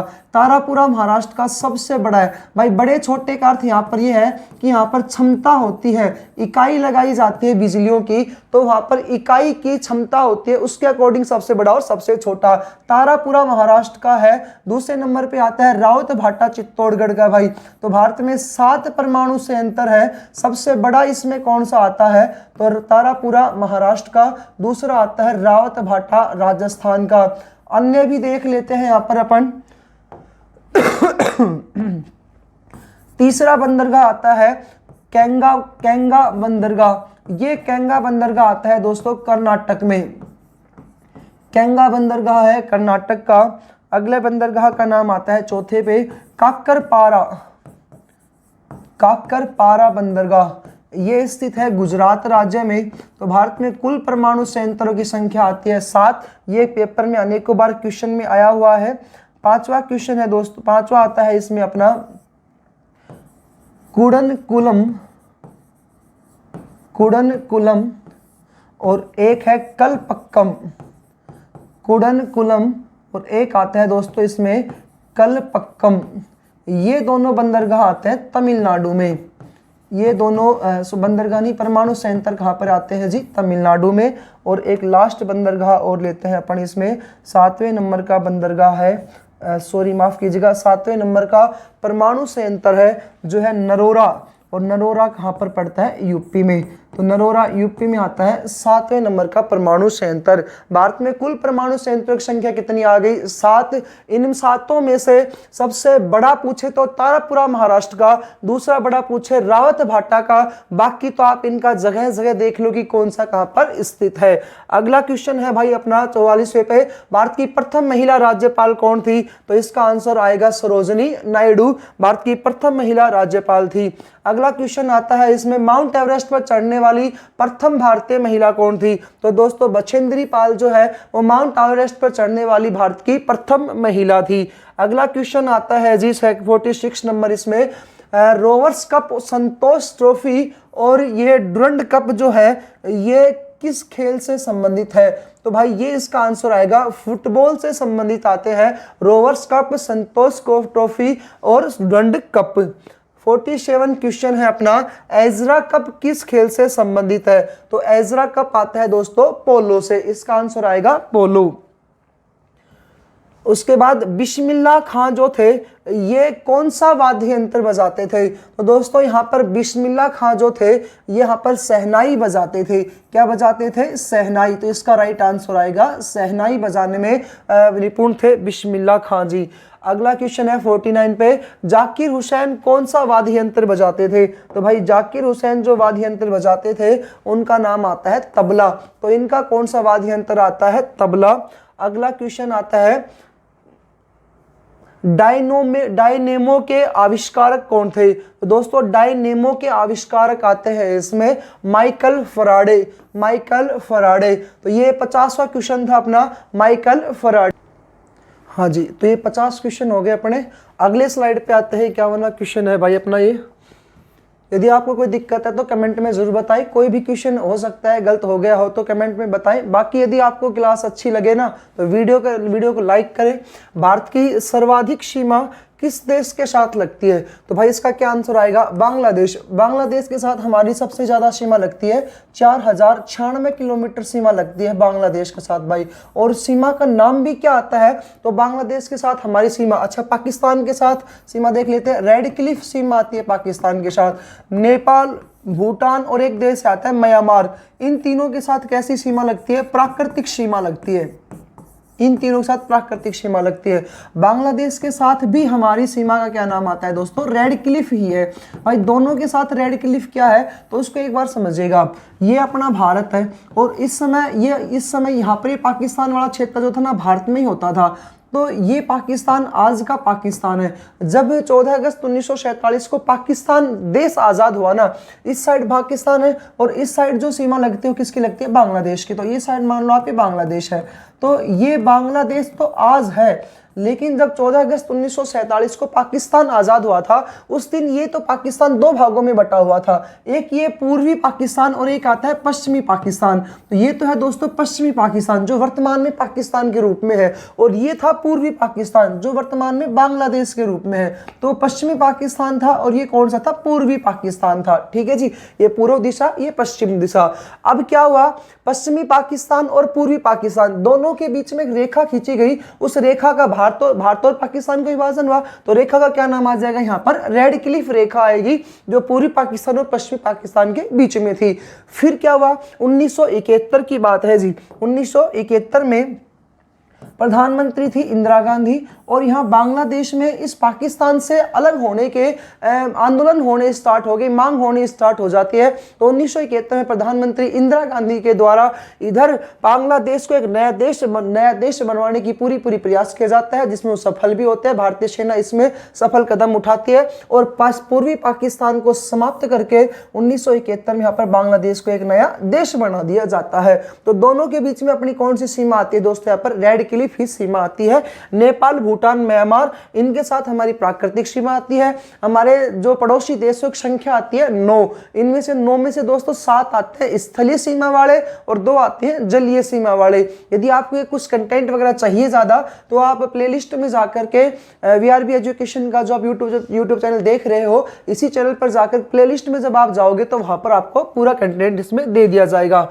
अगला क्वेश्चन आता है 52, सबरी माता का मंदिर किस राज्य में है? दोस्तों यार थोड़ा सा ध्यान से देखिएगा, ऑप्शन के अकॉर्डिंग यहाँ पर सबरी माता ना आकर के सबरी माला आएगा। यहाँ पर क्या आ जाएगा? सबरी माला।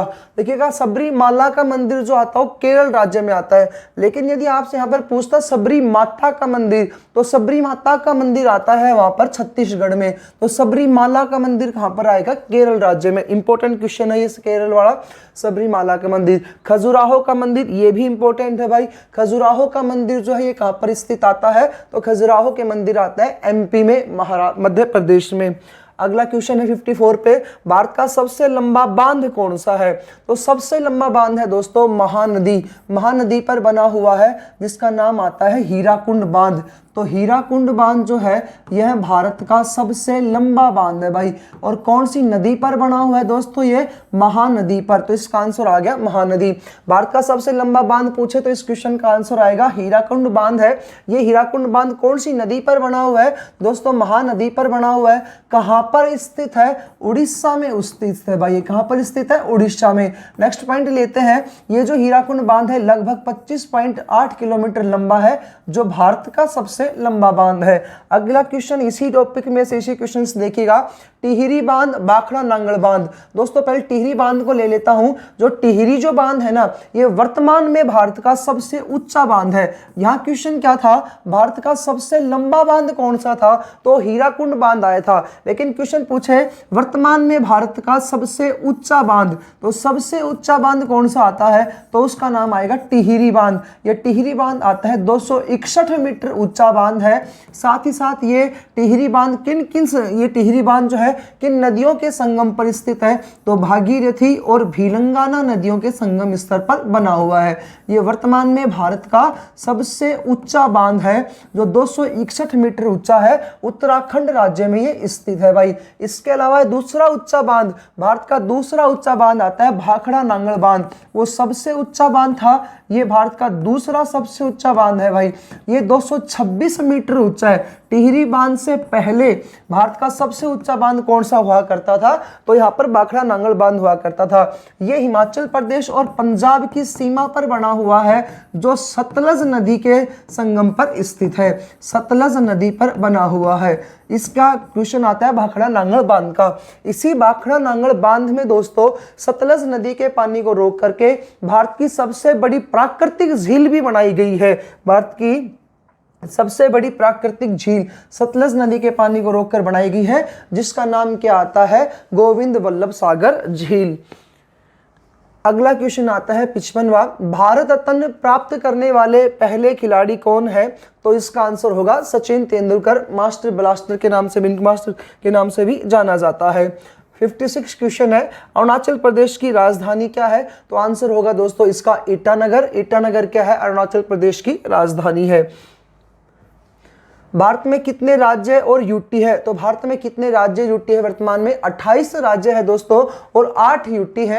लेकिन जब देश आज़ाद हुआ था 1947 में, उस समय टोटल यहाँ पर रियासतें होती थी। उन रियासतों की संख्या होती थी 565। उन 565 देशी रियासतों को भारत में मिलाने का काम किया था सरदार वल्लभ भाई पटेल के द्वारा। देशी रियासती विभाग आयोग बनाया, देशी रियासती विभाग बनाया था उनकी अध्यक्षता में, इसलिए उन्हें भारत का लौह पुरुष भी कहा जाता है। फिर एक आयोग बनता है राज्य पुनर्गठन आयोग। राज्य पुनर्गठन आयोग का उल्लेख और राज्यों और यूटी का उल्लेख संविधान की एक अनुसूची में पूछा जाता है। प्रथम अनुसूची में इसका उल्लेख मिलता है। उस राज्य पुनर्गठन आयोग की अध्यक्षता की थी 1953 में बना था और अध्यक्षता की गई थी डॉक्टर फजल अली के द्वारा। तो भाई ये राज्य और यूटी बनाने वाला जो आयोग होता है, उस आयोग का नाम आता है राज्य पुनर्गठन आयोग। तो वर्तमान में इनकी संख्या 28 राज्य और 8 यूटी हो चुके हैं। नेक्स्ट क्वेश्चन है, भारत का राष्ट्रीय पशु कौन सा है, तो भारत का राष्ट्रीय पशु यहाँ पर आता है बाघ। नेक्स्ट क्वेश्चन आता है अपना 59, यूएनओ का मुख्यालय कहां पर आता है दोस्तों, यूएनओ का मुख्यालय आता है न्यूयॉर्क में है यूएनओ का मुख्यालय। यूएनओ में कितने अंग होते हैं, तो दोस्तों यूएनओ के अंगों की संख्या आती है 6। यूएनओ में कितने अंग होते हैं, 6 होते हैं। 60 क्वेश्चन है, सिलिकॉन वैली, सिलिकॉन घाटी कहां पर स्थित है, तो आंसर होगा इसका अमेरिका। सिलिकॉन वैली या सिलिकॉन घाटी कहां पर आती है, अमेरिका में है। 61 क्वेश्चन आता है, बांग्लादेश का विभाजन कब हुआ, तो अभी अभी हमने इसके बारे में जिक्र किया था। 1971 में बांग्लादेश का विभाजन हुआ है और 1947 में ये भारत पाकिस्तान था। तो भारत और पाकिस्तान के रूप से नाम से जाना जाता था, जिस बांग्लादेश को पहले पूर्वी पाकिस्तान भी कहा जाता था। ये मोस्ट इंपॉर्टेंट क्वेश्चन है फॉर आर्मी के लिए दोस्तों, जो ये अपन ये कह सकते हैं कि परीक्षा से भी पहले एक तैयारी या परीक्षा से भी पहले एक परीक्षा, जीके के लिए आपके ये 15 क्वेश्चंस के लिए इंपॉर्टेंट टॉपिक्स है वो यहाँ पर लाए गए हैं। इंपॉर्टेंट सारे क्वेश्चंस है और लगभग वही क्वेश्चंस है जो पहले आ चुके हैं आपके पेपर्स में। भाई आप इनको जरूर देखिएगा, दोस्तों के साथ शेयर करें। यदि आपको मैराथन क्लासेस चाहिए, यदि आपको मैराथन क्लासेस चाहिए हिस्ट्री, पॉलिटी, ज्योग्राफी के लिए या अंदर जो भी अपना सब्जेक्ट्स है, मैथ के लिए, रीजनिंग के लिए, साइंस के लिए, तो वो भी आपको मिल जाएंगी। लेकिन शर्त यहाँ पर ये होगी कि आपको कमेंट में लिखना पड़ेगा कि हमें मैराथन क्लासेस दीजिएगा। दूसरा, जितने भी अपने दोस्तों के साथ शेयर करोगे वीडियो को, ज्यादा ज्यादा सब्सक्राइब कराओ, लाइक कराओ, तभी भाई व्यू बढ़ाओ, तो तभी आपके लिए मैराथन क्लासेस यहाँ पर लाई जाएंगी। राज्यसभा को कौन भंग कर सकता है, राज्यसभा को कौन भंग कर सकता है, राष्ट्रपति, राज्यपाल या उपराष्ट्रपति या इनमें से कोई नहीं, तो इसका आंसर क्या आएगा, इनमें से कोई नहीं। क्योंकि दोस्तों राज्यसभा जो होता है ये स्थायी सदन होता है। इस राज्यसभा कैसा होता है, स्थायी सदन होता है और राज्यसभा को कभी भी भंग नहीं किया जा सकता है, इसलिए ये इसको भंग नहीं कर सकते। राज्यसभा का कार्यकाल कितने वर्ष का आता है? तो दोस्तों राज्यसभा का कार्यकाल आता है 6 वर्ष का। राज्यसभा का उल्लेख संविधान के कौन से आर्टिकल में आता है? तो दोस्तों इसका उल्लेख संविधान के आर्टिकल में आता है अनुच्छेद 80 में, अनुच्छेद 80 में आता है। इसी के उपनाम और देख लेते हैं। तो राज्यसभा को ही दोस्तों कहा जाता है, ये स्थायी सदन है और द्वितीय सदन है, सेकंड सदन कहा जाता है। अप्रत्यक्ष सदन भी इसे कहेंगे अपन। और इसके अपोजिट सारे के सारे किसके चले जाएंगे इसमें? लोकसभा के।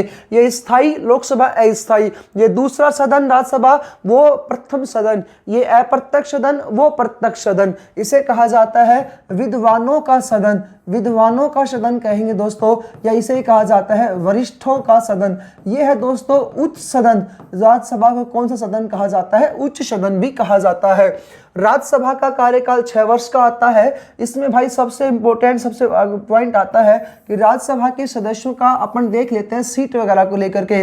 वर्तमान में राज्यसभा की कुल सीट कितनी आती है? तो 245 राज्यसभा की वर्तमान सीट है। इस वर्तमान सीट को दोस्तों मैं 2 भागों में विभाजित कर देता हूं। एक होते हैं निर्वाचित सदस्य, एक कौन से सदस्य आते हैं भाई इसमें? निर्वाचित सदस्य आते हैं। और एक होता है इसमें मनोनीत सदस्य। भाई राज्यसभा में वर्तमान में सीट है 245, इसमें से निर्वाचित सदस्य और मनोनीत सदस्य। मनोनीत सदस्यों की संख्या होती है 12। इन 12 सदस्यों को कौन मनोनीत करता है? राष्ट्रपति के द्वारा इन्हें मनोनीत किया जाता है। कितने क्षेत्रों में मनोनीत किया जाता है? तो दोस्तों पहले 4 क्षेत्र होते थे, वर्तमान में इन क्षेत्रों की संख्या आती है 5। कला, विज्ञान, साहित्य, समाज सेवा और खेल। इन 5 क्षेत्रों में, साहित्य, समाज सेवा और खेल, इन 5 क्षेत्रों में राष्ट्रपति के द्वारा इन राज्यसभा के में 12 सदस्यों को मनोनीत किया जाता है। तो मनोनीत सदस्य होते हैं 12। अब निर्वाचित कितने बच गए दोस्तों? इसमें 233 सदस्य क्या होते हैं? इसमें निर्वाचित होते हैं। फिर अगला पॉइंट देखिएगा, इन 233 में से भी दोस्तों फिर मैं 2 भागों में इसको विभाजित करता हूं। एक आते हैं राज्यों से निर्वाचित सदस्य। राज्यसभा में राज्यों से कितने सदस्य निर्वाचित होकर के आते हैं? और फिर कह रहा है यूटी से कितने सदस्य निर्वाचित होकर के आते हैं? तो भाई 233 में से 229 सदस्य राज्यों से निर्वाचित होकर के आते हैं, जिनका चुनाव कैसे होता है? अप्रत्यक्ष रूप से होता है। जनता, विधानसभा जनता चुनती है वो प्रत्यक्ष रूप से, और जनता के प्रतिनिधि जिसको चुनते हैं दोस्तों वो कैसे आता है? तो अप्रत्यक्ष रूप से। यूटी से दोस्तों यहाँ पर संख्या आती है 4 सीट आती है यूटी से। अब इन यूटी में 4 सीटों को 2 भागों में विभाजित करते हैं अपन, एक दिल्ली से दोस्तों और एक पुडुचेरी से। दिल्ली में सीट आती है यहाँ पर 3 और पुडुचेरी में यहाँ पर सीट आती है 1। तो राज्यसभा में कितने सदस्य यूटी से आते हैं? 4। सर्वाधिक कहां से आते हैं? दिल्ली से आते हैं। और पुडुचेरी से कितने आते हैं? भाई 1 आता है। लेकिन यहाँ पर ध्यान देने योग्य बात यहाँ पर एक और है, वो पॉइंट क्या आते हैं? नोट डाल के लिख रहा हूं मैं। वर्तमान में यहाँ पर 1 सीट और बढ़ेगी भाई। वर्तमान में सीट बढ़ेगी 4, और वो सीट 4 कौन सी बढ़ेंगी? J&K की। तो भाई अब जो सीट आ जाएंगी ना, वो वहां पर 8 सीट हो जाएंगी। वर्तमान में सीटों की संख्या कितनी हो जाएगी? 8। किसमें? राज्यसभा में यूटी से, जिसमें से 4 तो आ जाएंगे J&K से, 3 आ जाएंगे दोस्तों दिल्ली से सीटें, और 1 आ जाएगी इसमें पुडुचेरी से सीट भाई। तो इस प्रकार से आप इनको ध्यान रखिएगा, ठीक है जी। ये राज्यसभा से रिलेटेड आपको याद रखना है। अगला एक पॉइंट और ले लेते हैं। राज्यसभा जो है, इस राज्यसभा में सबसे ऊपर जो सदस्य होता है वो कौन होता है? सभापति होता है। सबसे ऊपर कौन होगा? सभापति। सभापति के नीचे कौन आएगा? उपसभापति, और फिर आएंगे सदस्य। राज्यसभा के सदस्यों की संख्या कितनी है? 245। दोस्तों इन 245 सदस्यों में से ही, इन 245 सदस्यों में से ही क्या चुना जाता है? उपसभापति चुना जाता है। 247 सदस्यों में से क्या चुना जाता है? उपसभापति। लेकिन सभापति का चयन यहां से नहीं होता है। सभापति कौन बनता है राज्यसभा का? उपराष्ट्रपति बनता है। तो उपराष्ट्रपति किसका सभापति है? राज्यसभा का सभापति है। इतने क्वेश्चन आपको याद करने हैं राज्यसभा को लेकर के। नेक्स्ट स्लाइड आती है। नेक्स्ट क्वेश्चन है अपना, संसद के 2 सत्रों के बीच में कितने माह का अंतराल होना चाहिए? भाई पहले तो अपन ये देखते हैं सत्र क्या होता है। सत्र का अर्थ क्या होता है? है अधिवेशन, 70 को अपन क्या कह सकते हैं, अधिवेशन। अब दो पूछ रहा है तो अपन जानकारी लेते हैं टोटल सत्रीय अधिवेशन कितने होते हैं, तो 3 सत्र होते हैं भाई।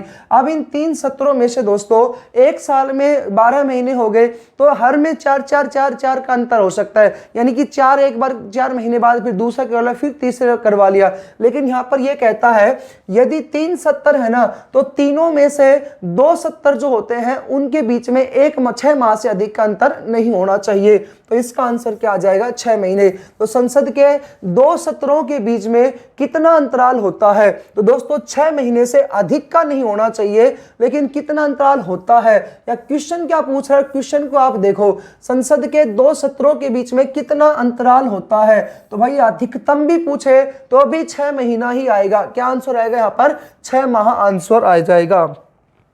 और अगर तीनों करवा लेते हैं, अगर 3 आ जाता तो अपन क्या आंसर देते, 4 महीने का आंसर आ जाता। सबसे बड़ी कृत्रिम झील कौन सी है, भारत की सबसे बड़ी कृत्रिम झील पूछ रहा है, तो भाई क्या आंसर आएगा इसमें, वुलर झील भारत की सबसे बड़ी कृत्रिम झील है, जम्मू कश्मीर में है। और किस नदी पर बनी हुई है, तो भाई ये झेलम नदी पर बनी हुई है, झेलम नदी पर है भारत की सबसे बड़ी कृत्रिम झील, वुलर झील। कृत्रिम का अर्थ है जो खुद ही अपने आप बन जाती है। अब बात कर लेते हैं भारत की सबसे बड़ी प्राकृतिक झील की भी बात कर सकते हैं। भाई भारत में 2 मीठे पानी की झीलें हैं, ये कृत्रिम झील है। और इसके अलावा नेक्स्ट पॉइंट यहाँ पर ये भी कहता है भारत की सबसे बड़ी कृत्रिम मीठे पानी की, इसमें आप मीठे पानी क्यों ऐड करिएगा, भारत की सबसे बड़ी मीठे पानी की कृत्रिम झील कौन सी है, तो आंसर क्या आएगा, वुलर झील, जम्मू कश्मीर में झेलम नदी पर। अगला क्वेश्चन पूछता है भारत की सबसे बड़ी प्राकृतिक मीठे पानी की झील, तो भारत की सबसे बड़ी प्राकृतिक मीठे पानी की झील कौन सी आती है, तो उसका आंसर होगा गोविंद सागर झील। भाई ये गोविंद सागर झील जो है सतलज नदी के पानी को रोक करके बनाई गई है। और स्थान कौन सा आता है, पंजाब और हिमाचल प्रदेश की सीमा पर, पंजाब और हिमाचल प्रदेश की सीमा पर यह स्थित है। उम्मीद है दोस्तों यहाँ तक का आपको समझ में आएगा। ये सबसे बड़ी मीठे पानी की है। और चिल्का जो है ये भारत की सबसे बड़ी खारे पानी की झील है, भारत की सबसे बड़ी खारे पानी की झील आती है चिल्का झील, जिन्हें अपन बोलते हैं लैंगून झील भी कहा जाता है। ओके जी, यहाँ पर गोविंद सागर दे दिया, वही आंसर है। ये भारत की सबसे बड़ी कैसी झील आ जाएगी, तो मीठे पानी की प्राकृतिक झील आ जाएगी। अगली उदय सागर झील उदयपुर में आती है, कोई खास नहीं है। नेक्स्ट पॉइंट देखते हैं, 65वां क्वेश्चन है, लोथल किस काल का ऐतिहासिक स्थल है। भाई ये स्थल आता है गुजरात राज्य में। कहां पर आता है, गुजरात राज्य का है। और दोस्तों गुजरात राज्य में भी अब यहाँ पर स्थापित हुआ था सिंधु घाटी सभ्यता के समय में।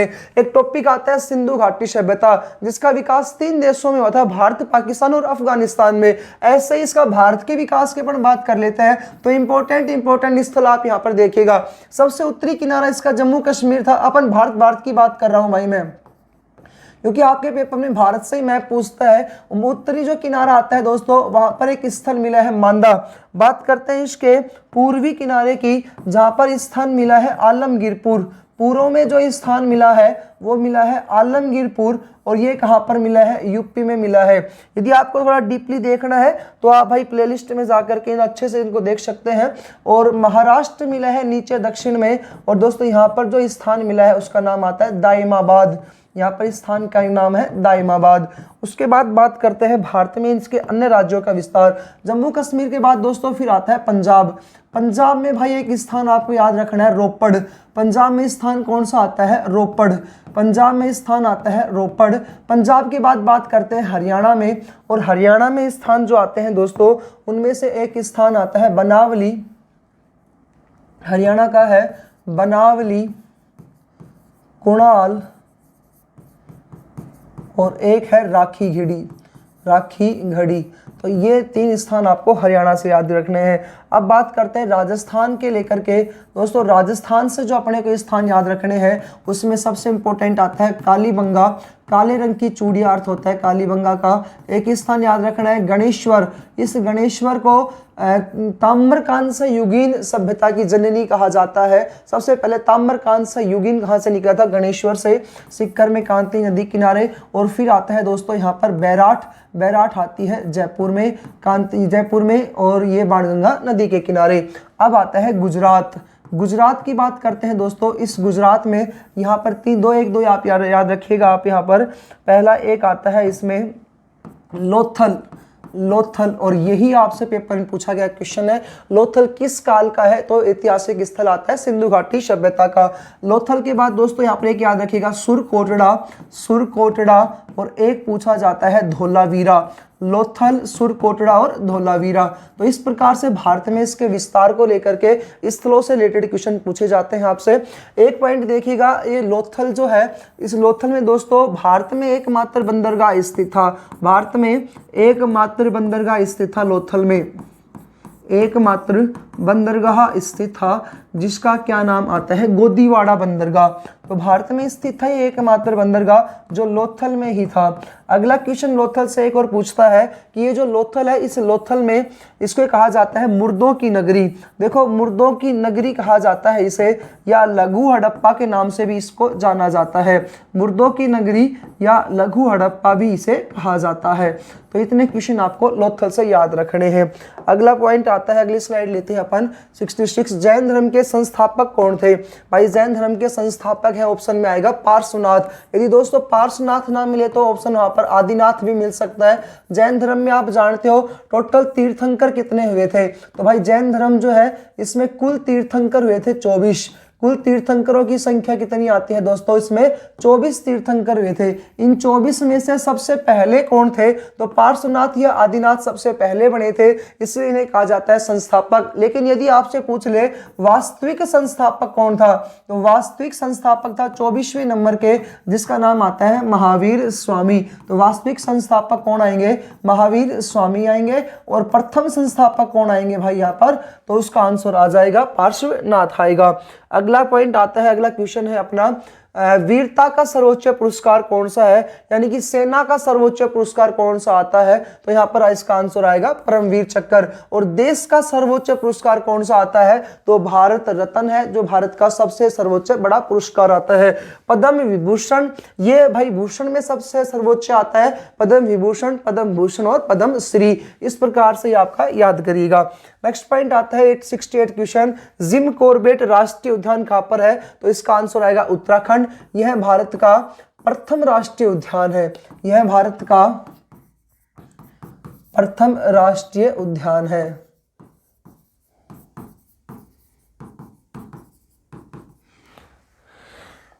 सिक्सटी 69 क्वेश्चन है, चुनाव आयोग का मुख्यालय कहां पर स्थित है? तो दोस्तों इसका आंसर आएगा नई दिल्ली। चुनाव आयोग का गठन हुआ था 25 जनवरी 1950 को। इसलिए क्वेश्चन पूछा जाता है कि मतदाता दिवस भारत में किस तारीख को मनाया जाता है? तो दोस्तों 25 जनवरी को जो दिवस बनता है उसका नाम आता है राष्ट्रीय मतदाता दिवस। तो इसलिए 25 जनवरी को कौन सा दिवस मनाया जाता है? राष्ट्रीय मतदाता दिवस के रूप में मनाया जाता है। नई दिल्ली में इसका मुख्यालय है। 670 क्वेश्चन आता है, भारत द्वारा छोड़ा गया पहला उपग्रह कौन सा था? तो भाई इसका आंसर आएगा आर्यभट्ट, जो है भारत द्वारा छोड़ा गया पहला उपग्रह था, जो 1975 में छोड़ा था। और ये आर्यभट्ट जो थे दोस्तों, ये इसका एक क्वेश्चन और याद रखिएगा, आर्यभट्ट गुप्त वंश के राजा थे, जिनका नाम था आर्यभट्ट गुप्त वंश के राजा थे जिसका नाम था विक्रमादित्य। विक्रमादित्य, बिल्कुल जी, विक्रम बेताल की कहानी उनसे रिलेटेड प्रश्न पूछी जाती है। तो विक्रमादित्य थे, उनके दरबार में रहते थे आर्यभट्ट। उन्होंने पंच सिद्धांतिका, 10 गीतिका ये पुस्तकें लिखी है। इसके अलावा दोस्तों उन्होंने जीरो की खोज की, दशमलव पद्धति की खोज भी की थी। वैज्ञानिक गणितज्ञ माने जाते हैं आर्यभट्ट। तो उन्हीं के नाम पर भारत का प्रथम छोड़ा गया था 1975 में, यह प्रथम उपग्रह छोड़ा गया था। अगला क्वेश्चन आता है 71 में, भूकंप की तीव्रता मापने वाला जो यंत्र होता है उसे क्या कहा जाता है? दोस्तों इसका आंसर सही होगा सिस्मोग्राफ। भूकंप की तीव्रता को मापने वाला यंत्र क्या आता है? सिस्मोग्राफ आता है। दोस्तों पहला क्वेश्चन आप देखिएगा, यहाँ पर किस प्रकार से पूछता है, भूकंप का अध्ययन किस में किया जाता है? एक दो क्वेश्चन और देख लेते हैं इसी से रिलेटेड, भूकंप से रिलेटेड। भूकंप का दोस्तों अध्ययन किस में किया जाता है? तो आंसर आएगा सिस्मोलॉजी में। किस में किया जाएगा इसका अध्ययन? सिस्मोलॉजी में भूकंप का अध्ययन किया जाता है। अगला क्वेश्चन क्या आता है, यहाँ पर भूकंप की तीव्रता को मापने का यंत्र।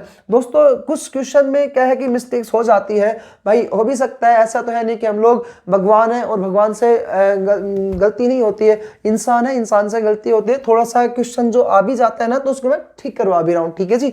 हाँ जी, दूसरा क्वेश्चन यहाँ पर क्या आया, भूकंप की तरंगों का अध्ययन, भूकंप की तरंगों का जो अध्ययन किया जाता है वो किस में किया जाता है? तो दोस्तों भूकंप की तरंगों का जो अध्ययन है ना वो आता है यहाँ पर सिस्मोग्राफी। तो भाई इसका आंसर यहाँ पर थोड़ा सा गलत हो चुका है, मतलब ऑप्शन नहीं दिए इन लोगों ने, तो हो गया। तो भाई यहाँ पर क्या आ जाएगा, इसका आंसर क्या आएगा, सिस्मोग्राफ। तो भूकंप की तरंगों का जो अध्ययन आएगा वो क्या आ जाएगा, इसमें सिस्मोग्राफ आएगा। लेकिन यहाँ पर आप ऐसा लिख सकते हैं कि भूकंप की तरंगों की तीव्रता को मापने के यंत्र, भूकंप की तरंगों की तीव्रता को मापने का यंत्र, तो आप यहाँ से कर भी सकते हो। तीसरा क्वेश्चन दोस्तों इसी से रिलेटेड अपन लेते हैं। ये क्वेश्चन था कि भूकंप की तीव्रता को मापने का यंत्र कौन सा है? तो भूकंप की तीव्रता को मापने का जो यंत्र आता है, भूकंप की तीव्रता को मापने का यंत्र कौन सा आता है? तो भाई इसका जो आंसर आएगा वो ये होगा, रिएक्टर स्केल या मर्केली स्केल। रिएक्टर स्केल या दोस्तों इसी का अन्य नाम क्या आता है, मर्केली स्केल, इसे कहा जाता है रिएक्टर स्केल, या दोस्तों इसे बोलेंगे अपन मर्केली स्केल। उम्मीद है यहाँ तक आपको टॉपिक समझ में आ रहा होगा। फिर भी कोई दिक्कत हो तो आप हमें से जरूर शेयर करें। कपास की खेती, भाई कपास की खेती के लिए सबसे अच्छी मिट्टी कौन सी होती है? तो इसका क्या आंसर आएगा, काली मिट्टी। या दोस्तों काली मिट्टी को अपन कौन सी मिट्टी बोलते हैं, कछारी मिट्टी। तो काली मिट्टी या कछारी मिट्टी जो होती है सबसे श्रेष्ठ होती है कपास के लिए। अगला क्वेश्चन आता है, सिख धर्म की धार्मिक पुस्तक कौन सी है? बिल्कुल भाई इंपॉर्टेंट क्वेश्चन है। गुरु ग्रंथ साहिब जी जो एक सिख धर्म की धार्मिक पुस्तक है, यह सिख धर्म की सबसे धार्मिक पुस्तक है। भगवत गीता हिंदू धर्म की धार्मिक पुस्तक है। कुरान जो आती है भाई मुस्लिम धर्म की धार्मिक पुस्तक आती है। अपने तो भगवत गीता है, रामायण है, महाभारत है, हिंदू धर्म की पुस्तक है। ओके जी, रामायण आ गई यहाँ पर। ओके जी, नेक्स्ट पॉइंट लेते हैं अपन 74 क्वेश्चन को। राष्ट्रीय रक्षा अकादमी कहाँ पर स्थित है? दोस्तों राष्ट्रीय रक्षा अकादमी कहाँ पर स्थित है? तो इसका आंसर है खड़गवाशाला। राष्ट्रीय रक्षा अकादमी यानी एनडीए राष्ट्रीय रक्षा अकादमी कहाँ पर स्थित है? तो खड़गवाशाला है, ये पुणे महाराष्ट्र में भाई स्थित है। पुणे महाराष्ट्र में ही इसका मुख्यालय है। वेरी गुड भाई। यदि आपको वीडियो का कंटेंट अच्छा लग रहा है, आपके इस लोकेश सर की मेहनत अच्छी लग रही है, वीआरबी एजुकेशन जो आपके लिए इतना एक बड़ा सा प्लेटफॉर्म लेकर के आया, उस पर आप लोगों के लिए तैयारी, परीक्षा से भी पहले एक परीक्षा की तैयारी करने की कोशिश की जा रही है हमारे द्वारा, वो कंटेंट अच्छा लगे तो दोस्तों शेयर कर दे वीडियोस को। जिन जिन बच्चों के पास यह नहीं पहुंचा है ना, उन सब तक पहुंचा दे। उन सब के हाथों में, उन फोनों में फोन होना चाहिए, और फोन पर सिर्फ एक यूट्यूब चैनल होना चाहिए, वीआरबी एजुकेशन। अभी मैंने आपके सामने जीके 100 क्वेश्चन लेकर के आया हूं। अभी क्लासेस आपके सामने मैराथन में ही डाली जाएंगी। साइंस की 100 क्वेश्चन वगैरह, तो क्वेश्चन तो 100 है, लेकिन आप सारा कुछ देखते जा रहे हो। 100 क्वेश्चन नहीं है, क्वेश्चन तो है 500 से हजारों के बीच में, पर ध्यान से आप इनको देखिएगा, क्वेश्चन अपने सॉल्व करते चलिएगा। 75वां क्वेश्चन आता है दोस्तों, इंडियन मल्टी अकादमी कहां पर स्थित है? तो दोस्तों इसका आंसर आएगा देहरादून। ये इंडियन मल्टी अकादमी कहां पर स्थित आती है? देहरादून में आती है। आर्य समाज की स्थापना की थी? वेरी गुड बच्चा, ये वेरी वेरी इंपॉर्टेंट क्वेश्चन आता है। आर्य समाज की स्थापना किसने की थी? तो भाई आर्य समाजी है स्वामी विवेकानंद जी है, राजा राम मोहन राय है, स्वामी दयानंद सरस्वती जी। तो भाई इसका आंसर क्या आ जाएगा? स्वामी दयानंद सरस्वती जी जो है ये आर्य समाज के संस्थापना करते हैं। आर्य समाज की स्थापना किसके द्वारा की गई थी? तो स्वामी दयानंद सरस्वती ने की थी। और भाई मुंबई में इसकी 1875 में क्या की थी, इनके द्वारा स्थापना की गई थी। बात करते हैं स्वामी विवेकानंद जी की, तो भाई 1875 में इनके द्वारा यहाँ पर बंबई में इसकी स्थापना की गई थी। और सत्यार्थ प्रकाश नामक इनकी पुस्तक भी इनको इंपॉर्टेंट है, आप ये याद रखिएगा, सत्यार्थ प्रकाश। बाकी थोड़ा सा इनके बारे में जितने भी इंपॉर्टेंट है, जैसे राजा राम मोहन राय हुए, स्वामी दयानंद सरस्वती जी, विवेकानंद जी, इन सब के लिए वीडियो जो है एक वीडियो डालूंगा, उसमें सारा कंप्लीट आपके सामने आ जाएगा। बात करते हैं अपन स्वामी विवेकानंद जी को लेकर के। दोस्तों स्वामी विवेकानंद जी के गुरु का नाम वेरी वेरी इंपॉर्टेंट है। इनके गुरु का नाम था रामकृष्ण परमहंस। गुरु का क्या नाम था? रामकृष्ण परमहंस भाई इनके गुरु का नाम था। और दोस्तों ये स्वामी विवेकानंद जी रामकृष्ण परमहंस के जो गुरु थे ना, इन्हीं स्वामी विवेकानंद जी ने अपने गुरु के नाम पर ही ही जिस मिशन की या समाज की स्थापना की थी उसका नाम भी क्या आ जाता है, रामकृष्ण परमहंस समाज भी इन्हीं के द्वारा स्थापित किया गया था। राजा Ram Mohan Roy, very very important point आता है भाई, इनके द्वारा जो समाज की स्थापना की गई थी उनका नाम आता है ब्रह्म समाज। क्या नाम है भाई, ब्रह्म समाज या ब्रह्म सभा भी इन्हीं की आती है, आत्मीय सभा भी इन्हीं की आती है। इन्हीं राजा राम मोहन राय के प्रयासों से दोस्तों जिस प्रथा पर रोक लगी थी, जिस कुप्रथा पर रोक लगी थी, वो प्रथा कौन सी थी, सती प्रथा पर रोक लगाई गई। सती प्रथा पर रोक किसके प्रयासों से लगी थी, राजा राम मोहन राय के प्रयासों से लगी थी। कब लगी थी सती प्रथा पर रोक, 1829 में लगी थी। और धारा भी पूछता है कौन से नंबर की धारा पर लगी थी, तो 1829 की धारा 17 से भाई इस पर क्या लगाई गई थी, रोक लगाई गई थी। रोक लगाई गई थी उस समय दोस्तों भारत में गवर्नर जनरल होते थे और उस गवर्नर जनरल का नाम था Lord William Bentinck. Lord William Bentinck के द्वारा दोस्तों सती प्रथा पर क्या किया गया था, रोक लगाई गई थी। उम्मीद है दोस्तों यहां तक को आपको समझ में आया होगा। क्वेश्चन 100 हैं, 500 से 1000 बनाने की मेरी गारंटी है। और यदि आपके पेपर में क्वेश्चन नहीं मिले, जो सजा दोगे भुगतने के लिए, ये वीआरबी एजुकेशन का आपके सामने खड़ा टीचर तैयार है जी। फ्रंटियर गांधी के नाम से किसे जाना जाता है, फ्रंटियर गांधी के नाम से किसे जाना जाता है दोस्तों, अब्दुल गफ्फार खान, या जफर लिख दिया गलती से, तो अब्दुल गफ्फार खान को किस नाम से जाना जाता है, फ्रंटियर गांधी के नाम से भी जाना जाता है। फ्रंटियर का अर्थ होता है दोस्तों सीमांत गांधी, इसे अपन क्या कह सकते हैं, सीमांत गांधी के नाम से जाना जाता है। जैसे महात्मा गांधी आंदोलन करते थे, ऐसे दोस्तों पाकिस्तान वाले क्षेत्र में भी यहाँ पर अहिंसक रूप से आंदोलन किया करते थे यहाँ पर भाई। ये अगला पॉइंट आता है दोस्तों 78 क्वेश्चन है, केदारनाथ मंदिर किसके लिए प्रसिद्ध है, तो केदारनाथ मंदिर कहां पर स्थित है, तो आप जानते हो केदारनाथ मंदिर कहां पर स्थित है, उत्तराखंड में स्थित है भाई। केदारनाथ हुआ, बद्रीनाथ है, गंगोत्री है, यमुनोत्री है, सारे कहां पर आते हैं, उत्तराखंड में आते हैं दोस्तों। कहां पर आते हैं भाई, ये उत्तराखंड में आते हैं। इसके अलावा बात करते हैं केदारनाथ जो मंदिर है ये किन को समर्पित है, तो ये भगवान शिव को समर्पित है। किन को समर्पित है भाई, ये भगवान शिव को समर्पित है। ऐसा कहते हैं कि राजा केदार ने इस मूर्ति का निर्माण करवाया था। पांडवों ने कौरव और पांडवों के बीच जो महाभारत का युद्ध हुआ था, जो महाभारत का युद्ध समाप्त हो चुका था ना, तो पांडवों के द्वारा भगवान शिव की तपस्या की गई। लेकिन भगवान शिव जो थे ना वो इनसे नाराज थे पांडवों से। क्यों, क्योंकि इन्होंने ब्रह्म हत्या की थी, ब्राह्मणों की हत्या की थी। दूसरा दोस्तों यहाँ पर इन्होंने अपने ही भाइयों का वध किया था। बेशक से धर्म का युद्ध हो लेकिन उन्होंने ब्राह्मणों की हत्या की थी। धृतराष्ट्र के नेतृत्व में पांचों के पांचों भाई जो थे दोस्तों यहाँ पर चले जाते हैं भगवान शिव की तपस्या करते हैं। और भगवान शिव जो थे वो दोस्तों एक नंदी का रूप यहाँ पर धारण कर लेते हैं। भीम ने चारों तरफ से दोस्तों अपनी यहाँ पर क्या की, पैरों को फैला दिया, दोनों पैरों को फैला दिया और वहां से सारे के सारे बैल जो थे वो निकलने के प्रयास करते हैं। लेकिन शिव तो शिव, किसी के नीचे से थोड़ा निकलेंगे भाई। तो भगवान शिव जो थे नंदी के रूप में वहां पर विराजमान थे, नंदी के रूप ले लेते हैं और बैलों की सहायता, बैलों के माध्यम में इनको छुपना चाहते थे। इस बात की खबर भीम को लग गई। भीम ने इसको अपने पैरों को बड़ा कर दिया और कहा कि सारे के सारे बैल मेरे नीचे से निकले। तो सारे के सारे बैल जब नीचे से निकलने लगे तो वहां पर नंदी रूप में स्वरूप भगवान शिव जो थे नीचे निकलने के लिए मना कर देते हैं। तो भीम वगैरह और सारे पांडव मिलकर के इसी केदारनाथ स्थान पर भगवान शिव के पैरों में गिर जाते हैं और बाद में यहीं पर भगवान शिव जो थे एक शिला के रूप में, चट्टान के रूप में वहां पर मौजूद है। और आपने सुना भी होगा केदारनाथ में बहुत भयंकर रूप से बाढ़ आई थी जिसमें असंख्य लोगों की मृत्यु हुई थी। उसी केदारनाथ मंदिर के द्वार 6 महीने के लिए खुलते हैं, 6 महीने के लिए यहाँ पर क्या हो जाते हैं, समाप्त मतलब कि बंद हो जाते हैं। इसके अलावा यहाँ पर जब बाढ़ आई थी तो पूरा का पूरा केदारनाथ उसमें डूब चुका था, बह चुका था। लेकिन जो केदारनाथ का जो रियल जो मंदिर है, वास्तविक जो मंदिर है, वहां पर एक पूरी की पूरी चट्टान आकर के उस पूरे के पूरे मंदिर की सेफ्टी करती है। ऐसे भगवान शिव का चमत्कार है जहां साक्षात भगवान शिव बादलों के माध्यम से, बादलों में आपको देखे भी जा सकते हैं जी। अयोध्या में किसका मंदिर बना हुआ है, तो भगवान राम का मंदिर बना हुआ है। आप ये जानते ही हो भाई सब कुछ। अभी अभी राम भगवान के मंदिर का शिलान्यास हुआ था। इसे रिलेटेड करंट जी के भी आपके सामने जल्द ही मौजूद होंगी भाई। अगला पॉइंट बात करते हैं भाई अपन जलियांवाला बाग जो हत्याकांड है दोस्तों, ये कब हुआ था, जलियांवाला बाग हत्याकांड कब हुआ था, तो अपन इस हाँ जी, जलियांवाला बाग हत्याकांड कब हुआ था? तो भाई ये आप जानते ही हो, महात्मा गांधी वाले चैप्टर में मैंने आपको अच्छे से इसके बारे में बताया था। 13 अप्रैल 1919 को कौन सा कांड हुआ था? जलियांवाला बाग हत्याकांड हुआ था। बैसाख शुक्ल पूर्णिमा थी भाई उस दिन, ये भी पेपर में आया हुआ है।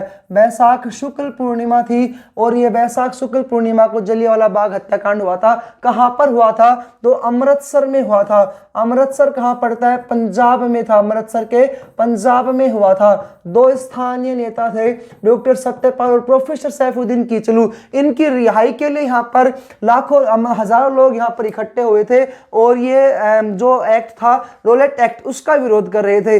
जनरल ओडायर आया, अंधाधुंध गोलियां चलवा दी। हंसराज ने धोखा दिया था भारतीयों को और अंधाधुंध गोलियां चलवा दी दोस्तों जनरल ओडायर के द्वारा, जिसमें हजार लोग होते हैं यहाँ पर शहीद हो जाते हैं। उसके बाद जनरल ओडायर की हत्या करेगा उधम सिंह 1940 में लंदन में जाकर के।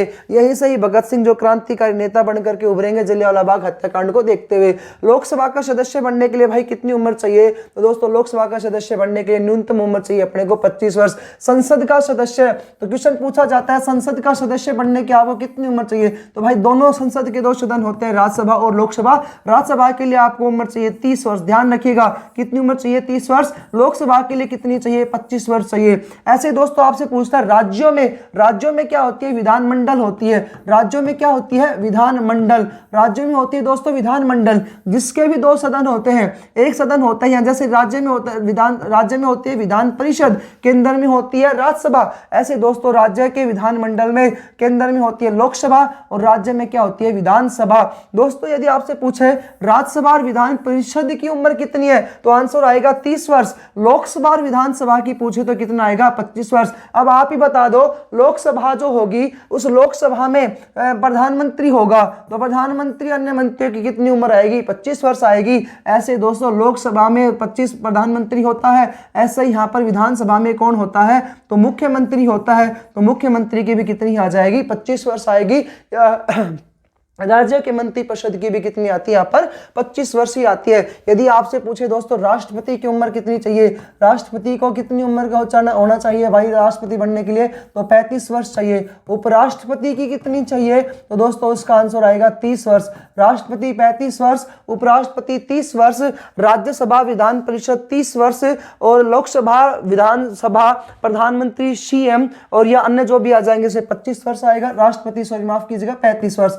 राष्ट्रपति, उपराष्ट्रपति और एक राज्यपाल, इन सब की कितनी उम्र चाहिए? तीनों की 35 वर्ष चाहिएगा। राज्यसभा विधान परिषद इनकी 30 वर्ष, लोकसभा प्रधानमंत्री मंत्रिपरिषद, विधानसभा मंत्री परिषद सीएम इनकी कितनी चाहिए? 25 वर्ष चाहिए भाई। अगला पॉइंट आता है अपना यहाँ पर 81वां क्वेश्चन है, तिरंगे झंडे को अशोक चक्र में कितनी तिलियां होती है? तो तिरंगे झंडा जो है इसका पहले तो अनुपात बताओ, लंबाई और चौड़ाई का, लंबाई गुणा चौड़ाई का अनुपात। तो दोस्तों इसका लंबाई गुणा चौड़ाई का अनुपात कितना आता है? 3:2 आता है। आप पिछले पेपर में क्या हुआ, वहां पर चौड़ाई गुणा लंबाई दे दी, तो भाई इसमें घबराने की क्या जरूरत है? चौड़ाई गुणा लंबाई दे दी तो 2 को पहले लेकर के आ जाओ और लंबाई को पीछे कर दो, क्या आ जाएगा? 2:3 इसकी लंबाई और चौड़ाई है। इसमें अशोक चक्र होता है। आप जानते हो कि तिरंगा झंडा जो होता है इसे 3 कलर का होता है। तिरंगा झंडे में भाई सबसे ऊपर जो रंग आता है वो कौन सा रंग आता है? हरा रंग आता है, जो किसका प्रतीक होता है? हरियाली का प्रतीक है। उसके बाद दोस्तों इसमें रंग कौन सा आता है? सफेद रंग आता है, जो शांति का प्रतीक है। और नीचे जो तरीका रंग आता है वो आता है केसरिया रंग भाई, जो बलिदान का, वीर गाथाओं का प्रतीक है। इसके अलावा दोस्तों इसमें नेवी ब्लू कलर में एक अशोक चक्र होता है, जिस अशोक चक्र के अंतर्गत दोस्तों तिलियां पाई जाती है और उन तिलियों की संख्या ही अपने पेपर में क्वेश्चन में पूछ रखी है। तो उसकी आंसर क्या आएगा? 24 तिलियां पाई जाती है। दोस्तों ये 24 तिलियां जो है ना, ये बौद्ध धर्म से संबंधित है। तो बौद्ध धर्म की शिक्षाएं भी कहा जा सकता है। बौद्ध धर्म की शिक्षाएं हैं ये 24 तिलियां। और दोस्तों वहां पर बौद्ध धर्म में जो शिक्षाएं जो होती है, क्योंकि अशोक चक्र जो है बौद्ध महात्मा बुद्ध जो अशोक महान थे, ये महात्मा बुद्ध से ही रिलेटेड है। और अशोक चक्र चक्कर वगैरह, और ये अपन ने कहाँ से लिया है, सारनाथ के स्तंभ से लिया गया जो महात्मा बुद्ध से संबंधित है। बौद्ध धर्म की शिक्षाओं का सार कह सकते हैं इन 24 तिल्लियों को। नेक्स्ट क्वेश्चन आता है अपना 82 पे, विक्टोरिया मेमोरियल कहाँ पर स्थित है? तो भाई महारानी विक्टोरिया के स्वागत के समय में बनाया गया था, कोलकाता में स्थित है। इसके अलावा दोस्तों उसमें कोलकाता क्या होती थी, भारत की राजधानी हुआ करती थी, कोलकाता में ये स्थित था। नेक्स्ट पॉइंट बात करते हैं कि यहाँ पर केह की उपाधि दी गई थी, जिसका नाम आता है, पूरा नाम है केसर ए हिंद। तो महारानी विक्टोरिया को इसी विक्टोरियल मेमोरियल में कोलकाता में केह की उपाधि दी गई, केसरी क्या नाम है, केसरी हिंद। तो एक तो आता है केसरी हिंद की उपाधि किस किस को दी गई है, तो एक तो महात्मा गांधी को और एक दूसरी किसको दी गई थी, महारानी विक्टोरिया को दी गई थी। नेक्स्ट क्वेश्चन आता है अपना 83 पर, नागालैंड की राजधानी क्या है? तो दोस्तों कोहिमा जो है वो नागालैंड की राजधानी है। 84 क्वेश्चन है दोस्तों, इसमें कंप्यूटर का जनक किसे कहा जाता है? तो चार्ल्स बेबेज को कहा जाता है कंप्यूटर का जनक। 85वां क्वेश्चन आता है, रामचरितमानस के लेखक कौन थे? रामचरितमानस के लेखक आते हैं तुलसीदास जी। रामचरितमानस किसके द्वारा लिखी गई? तुलसीदास के द्वारा लिखी गई। महर्षि वाल्मीकि ने तो लिखी है रामायण, महर्षि वाल्मीकि ने क्या लिखी है? रामायण, जिसमें कुल श्लोकों की संख्या कितनी आती है? तो 24,000 श्लोक आते हैं। चतुर्विंशति कहा जाता है रामायण को। वात्सल्य का काम नहीं है, कालिदास के 7 ग्रंथ आते हैं, आप जानते ही हो, और तुलसीदास जी के द्वारा इसी रामायण का सार जो है वो छोटा सार रामचरितमानस में किया गया तुलसीदास जी के द्वारा। भाई 86 क्वेश्चन आता है, इसमें अर्जुन पुरस्कार किसे दिया जाता है? तो अर्जुन पुरस्कार जो विशेष खिलाड़ी वगैरह जो होते हैं उन्हें दिया जाता है इसमें अर्जुन पुरस्कार। नेक्स्ट क्वेश्चन है अपना, विश्व एड्स दिवस किस तारीख को मनाया जाता है? तो इसका आंसर आएगा 1 दिसंबर को मनाया जाता है विश्व एड्स दिवस। अगला 88 क्वेश्चन आता है, गोल गुंबज कहां पर स्थित है? तो भाई ये गोल गुंबज जो है ये किस राज्य में स्थित है? इसका आंसर आएगा कर्नाटक। और यदि स्थान भी यदि आपसे पूछ लिया जाता है तो ये बीजापुर नामक स्थान है, यहीं पर है। और इसी बीजापुर या कर्नाटक के गोल गुंबज जो है यहीं से जो रत्न पाया गया था, जो हीरा वगैरह जो था वो भी हमें यहीं से मिला था, जो उसके समय में, और बाद में इसको अंग्रेज जो थे इसको लूट करके लेकर चले गए नादिर शाह के समय में। अगला क्वेश्चन आता है 89 क्वेश्चन है, विंग्स ऑफ फायर नामक पुस्तक जो है किसके द्वारा लिखी गई है? डॉक्टर एपीजे अब्दुल कलाम की पुस्तक आती है विंग्स ऑफ फायर। विजन 2020 ये भी किसकी पुस्तक है? तो विजन 2020 भी है, विजन 2020 ये पुस्तक आती है डॉक्टर एपीजे अब्दुल कलाम की। इन्हें कहा जाता है भारत का इन्हें कहा जाता है भारत का स्वप्न दृष्टा राष्ट्रपति, वैज्ञानिक राष्ट्रपति भी इन्हें कहा जाता है। 90 क्वेश्चन आता है दोस्तों, हमारे राष्ट्रगान के गायन का समय कितना है, कितने सेकंड में गाया जाता है? तो इसका सही आंसर होगा 52 सेकंड। राष्ट्रगान जो है दोस्तों हमारे देश का मॉर्निंग सॉन्ग है, राष्ट्रगान है। ये किस पुस्तक में से लिया गया है? तो इसका सही आंसर होगा गीतांजलि पुस्तक में से लिया गया है। यदि दोस्तों पुस्तक ना देकर के वहां पर समाचार पत्र दे देता है तो उसका नाम आएगा तत्वबोधिनी नामक समाचार पत्र से भी लिया गया है। ये किसके द्वारा लिखा गया है? इसके रचयिता कौन थे? तो दोस्तों गीतांजलि या तत्वबोधिनी लिखने वाले जो थे उनका नाम आता है रविंद्रनाथ टैगोर। तो रविंद्रनाथ टैगोर के दोस्तों ये क्या है? द्वारा लिखा गया है। अगला क्वेश्चन इसमें आता है अपना कि ये जो गीतांजलि रविंद्रनाथ टैगोर के द्वारा लिखी गई है, ऐसा ही दोस्तों अमार सोनार बांग्ला नाम से बांग्लादेश का भी राष्ट्रीय गीत आता है। इसके गायन की अवधि आती है 52 सेकंड। और राष्ट्रगीत का यदि पूछ ले, राष्ट्रगीत कितने समय में गाया जाता है? तो राष्ट्रगीत जो गाया जाता है वो आता है 1 मिनट 5 सेकंड या 65 सेकंड में भाई उसको अपन गाया जाता है। राष्ट्रगीत कौन सी पुस्तक में से लिया गया है? तो राष्ट्रगीत की पुस्तक आती है आनंद मठ में से लिया गया है। आनंद मठ पुस्तक के रचयिता कौन है? तो रचयिता इनके आते हैं बंकिम चंद्र चटर्जी। बंकिम चंद्र चटर्जी की पुस्तक में से लिया गया है। एक अगला क्वेश्चन पूछता है कि राष्ट्रगीत सबसे पहले गाया गया था, तो सर्वप्रथम ये गाया गया था 1896 में, कलकत्ता में अधिवेशन था कांग्रेस का, उसमें दोस्तों ये गाया गया था। जबकि गीतांजलि में जो राष्ट्रगान है ये सर्वप्रथम सबसे पहले कब गाया गया था? 1911 में गाया गया था, कलकत्ता में ही अधिवेशन में गाया गया था। लेकिन जब ये गाया गया था कलकत्ता अधिवेशन में, इसकी अध्यक्षता किसने की थी? दोस्तों आंसर आएगा उसका रहीमतुल्लाह सयानी। रहीमतुल्लाह तुलासयानी के द्वारा दोस्तों इसकी क्या की गई थी, अध्यक्षता की गई थी, उस अध्यक्षता में गाया गया था। राष्ट्रगान जब गाया गया था तो ये किसकी अध्यक्षता में गाया गया था, तो इसका आंसर आएगा पंडित बिशन नारायण धर, इनकी अध्यक्षता में दोस्तों ये गाया गया था। इसके अलावा एक इंपॉर्टेंट क्वेश्चन आता है, राष्ट्रगीत और राष्ट्रगान को भारत में राष्ट्रीय के रूप में कब इसको स्वीकार किया गया था, तो राष्ट्रगान और राष्ट्रगीत को दोस्तों स्वीकार कब किया गया था, तो उसका सही आंसर होगा 24 जनवरी 1950 को। 24 जनवरी 1950 को इसको स्वीकार किया गया था। किसने स्वीकार किया भाई इसको, तो संविधान सभा ने इसको स्वीकार किया था। स्वीकार करना अलग बात है और गाना अलग बात है। तो इतने सारे क्वेश्चंस आपके बनते हैं इनसे रिलेटेड। अगला क्वेश्चन आता है दोस्तों अपना 91 क्वेश्चन है, मुगल वंश का अंतिम राजा कौन था, तो मुगल वंश का अंतिम राजा आएगा बहादुर शाह जफर सेकंड, ये मुगल वंश के अंतिम राजा थे। फर्स्ट पूछे तो कौन आएगा, बाबर के बाद आएगा हुमायूं। आपको 6-7 राजाओं के नाम याद रखने हैं, बाबर के बाद हुमायूं के बाद अकबर के बाद जहांगीर के बाद दोस्तों शाहजहां के बाद औरंगजेब, और फिर एक लास्ट याद रख लो बहादुर शाह जफर सेकंड। 91 क्वेश्चन के बाद 92 क्वेश्चन आता है, जय जवान जय किसान का नारा किसके द्वारा दिया गया था, तो दोस्तों आंसर सही होगा इसका लाल बहादुर शास्त्री के द्वारा जय जवान जय किसान का नारा दिया गया था।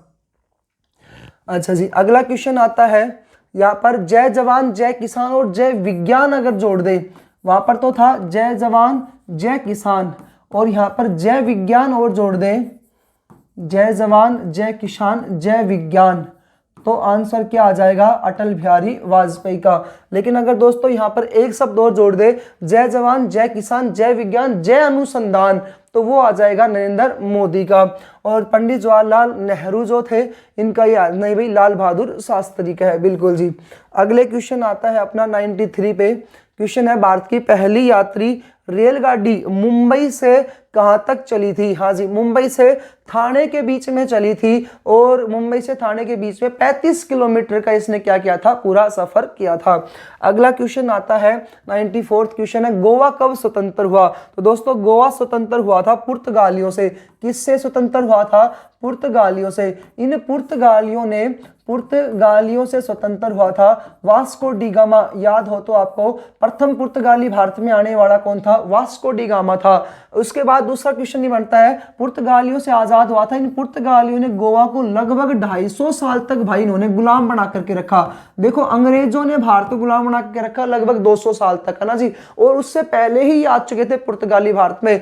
तो इन्होंने 250 वर्षों तक इन्होंने पुर्तगालियों ने गोवा को है ना गुलाम बना करके रखा था। ये आजाद हुआ 1961 में। हम लोग कब आजाद हो चुके थे, तो इसका सही आंसर क्या आएगा, 1961। हमारा देश कब आजाद हुआ था, 1947 में आजाद हुआ था, 15 अगस्त 1947 को। जबकि गोवा कब आजाद हो रहा है, तो गोवा की पूरी तारीख आती है 19 दिसंबर 1961 को गोवा आजाद हुआ था। 19 दिसंबर को ये गोवा स्वतंत्रता दिवस के रूप में मनाता है जी। तो 250 वर्षों तक गुलाम बना रहा था और इन पुर्तगालियों का वास्को डी गामा प्रथम थे जो भारत में पुर्तगाली आए थे। 95th क्वेश्चन आता है, बनारस हिंदू विश्वविद्यालय की स्थापना किसके द्वारा की गई थी, तो दोस्तों इसका सही आंसर होगा मदन मोहन मालवीय, इनके द्वारा किसकी स्थापना की गई थी, बनारस हिंदू विश्वविद्यालय की वाराणसी में स्थापना की गई थी। अगला क्वेश्चन है 96, सुंदरवन डेल्टा किस राज्य में स्थित है, बिल्कुल भाई इसका सही आंसर होगा पश्चिमी बंगाल राज्य में आता है सुंदरवन डेल्टा। कहां पर, पश्चिमी बंगाल राज्य में सुंदरवन डेल्टा जो विश्व का सबसे बड़ा डेल्टा है, किस किस नदियों के मुहाने पर बना हुआ है, तो दोस्तों 2 नदियां सुंदरवन डेल्टा का निर्माण करती है। एक नदी आती है हुगली। अब ये हुगली जो है मैंने आपको पहले बताया था ये गंगा की है, गंगा का ही एक पार्ट आता है हुगली। ये पद्मा और हुगली 2 भागों में विभाजित हो जाती है कलकत्ता के फरक्का नामक स्थान पर जाकर के गंगा नदी, तो एक हुगली नदी। अब दोस्तों एक नदी आती है मेघना नदी, और ये मेघना नदी का ही अपन नाम देख सकते हैं ब्रह्मपुत्र नदी। तो कई बार वहां पर आपको ब्रह्मपुत्र नदी भी मिल सकता है, मेघना भी मिल सकता है। तो इन दोनों नदियों के संगम पर यह सुंदरवन डेल्टा बना हुआ है, पश्चिमी बंगाल राज्य में और बांग्लादेश की सीमा पर स्थित है। अगला क्वेश्चन आता है 97, हल्दी घाटी का युद्ध किस समय लड़ा गया था, तो दोस्तों 1976 में। यहाँ पर हल्दी घाटी का युद्ध किस समय लड़ा है, 1576 में। हल्दी घाटी का युद्ध कब लड़ा गया था, था 1576 में। इसके लिए पेपर में 2 तारीखें पूछी जाती है, 18 जून या 21 जून 1576 को वीर शिरोमणि महाराणा प्रताप और मेवाड़ के राजा थे प्रताप, और भाई किस किस के बीच में लड़ा गया था, अकबर के बीच में लड़ा गया था। अकबर स्वयं यहाँ पर उपस्थित नहीं हुआ, उसने अपने मानसिंह सेनापति को भेजा था, आसफ खां को भेजा था, बदायूनी को भेजा था। जिस हल्दी घाटी के युद्ध जो था अनिर्णायक रूप से युद्ध हुआ था, जिसमें ना तो मुगल जीते और ना ही भाई राजपूत महाराणा प्रताप जीते थे, अनिर्णायक विजय थी। उसके बाद नेक्स्ट क्वेश्चन आता है 98 क्वेश्चन है भाई, ये भारतीय संविधान के किस अनुच्छेद में राष्ट्रपति शासन लागू किया जाता है? तो इसका सही आंसर होगा 352। दोस्तों ये राष्ट्रपति शासन पूछा है, सॉरी माफ कीजिएगा, 356 इसका सही आंसर आएगा। राष्ट्रपति शासन देखिएगा, 3 प्रकार का आपातकाल होता है भारत में, इससे रिलेटेड आपको बता देता हूं। आपातकाल जो होता है राष्ट्रीय आपातकाल, यानी कि पूरे देश या राज्य वगैरह क्षेत्र में लगने वाला आपातकाल राष्ट्रीय आपातकाल। इस राष्ट्रीय आपातकाल का उल्लेख जो है ये संविधान के भाग 18 में आता है, और दोस्तों अनुच्छेद आते हैं 352 से लेकर के 360 में। तो 352 से लेकर के 360 में आता है राष्ट्रीय आपातकाल। अब इनमें से भी दोस्तों 3 प्रकार की शक्ति इंपॉर्टेंट है। एक शक्ति आती है अनुच्छेद 352, यानी कि 3 अनुच्छेद इंपॉर्टेंट है। एक है अनुच्छेद 356 और एक आता है 360। 352, 356 और तीसरा कौन सा आता है दोस्तों इसमें 360। अब अगला पॉइंट देखिएगा, अनुच्छेद 352 जो है ना, ये कहता है, इसका नाम क्या है? 352 का नाम आता है राष्ट्रीय आपातकाल। 352 का क्या नाम है भाई? राष्ट्रीय आपातकाल। पूरे देश में लगेगा ये आपातकाल, तो राष्ट्रीय आपातकाल होता है 352। 356 का नाम आता है राज्यों में राष्ट्रपति शासन। राज्यों में राष्ट्रपति शासन, ये 356 है। यही अपने पेपर क्वेश्चन पूछा गया है इसमें कि राष्ट्रपति शासन कौन से आर्टिकल के तहत लगता है, तो 356 के तहत लगता है। और 360 का नाम आता है वित्तीय आपातकाल। क्या कौन सा काल है भाई? ये वित्तीय आपातकाल। ये लगता है धन के संकट आने पर वित्तीय आपातकाल। रीजन और देख लेते हैं किस किस कारण से लगता है। तो भाई इसका रीजन होता है किस वजह से लगने का, तो ये लगता है जब देश में भारत और पाकिस्तान या किसी भी अन्य देश साथ युद्ध छिड़ जाए, या हमारे देश के ऊपर कोई भी बाहर से आकर के आक्रमण कर दे, तो ये आपातकाल लगेगा, राष्ट्रीय आपातकाल। और तीसरा दोस्तों यहाँ पर एक आधार लगता है, रीजन होता है सशस्त्र विद्रोह। क्या है भाई यहाँ पर? सशस्त्र विद्रोह। लेकिन जब मूल संविधान बनाया गया था ना, उसमें सशस्त्र विद्रोह शब्द नहीं था, तो इसके स्थान पर एक शब्द आता था आंतरिक अशांति। और दोस्तों यहाँ पर इंदिरा गांधी ने इस चीज का गलत प्रयोग किया। इस कारण से प्रधानमंत्री मोरारजी देसाई ने 44वां संविधान संशोधन 1978 किया, और उन्होंने आंतरिक अशांति के स्थान को इसको हटा दिया और सशस्त्र विद्रोह शब्द इसमें जोड़ दिया। अगला क्वेश्चन आता है, अगला पॉइंट आता है इसमें अपना रीजन में ही, कि किस कारण से 356 लगता है।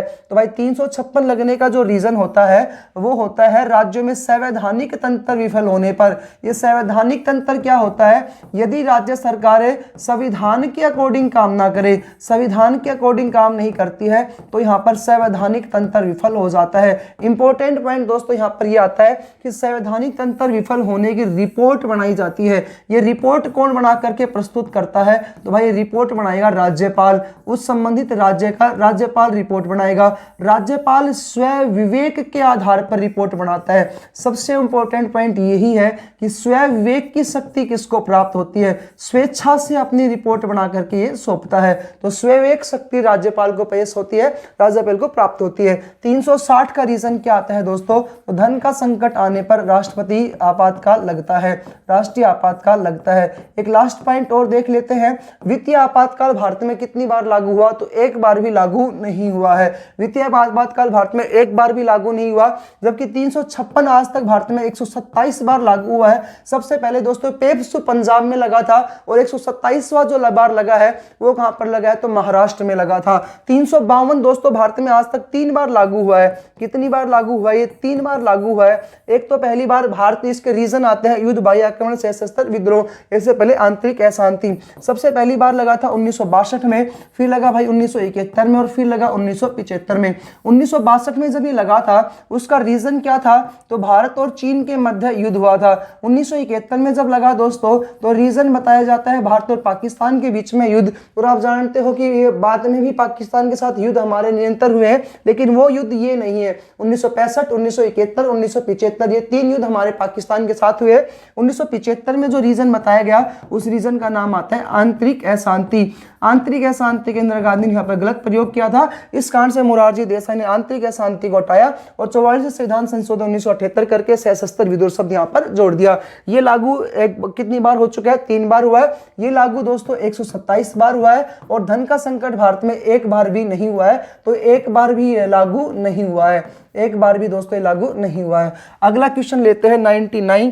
अच्छे से भाई आपकी पूरी की पूरी ये सीरीज थी, अच्छे से सोल्व करवाई गई है। और किसके लिए है ये स्पेशल? तो ये आपने बताया कि मोस्ट इंपॉर्टेंट क्वेश्चंस है। सिर्फ किसके लिए आते हैं भाई ये मोस्ट इंपॉर्टेंट क्वेश्चंस? तो ये आते हैं आर्मी अग्निवीर के लिए।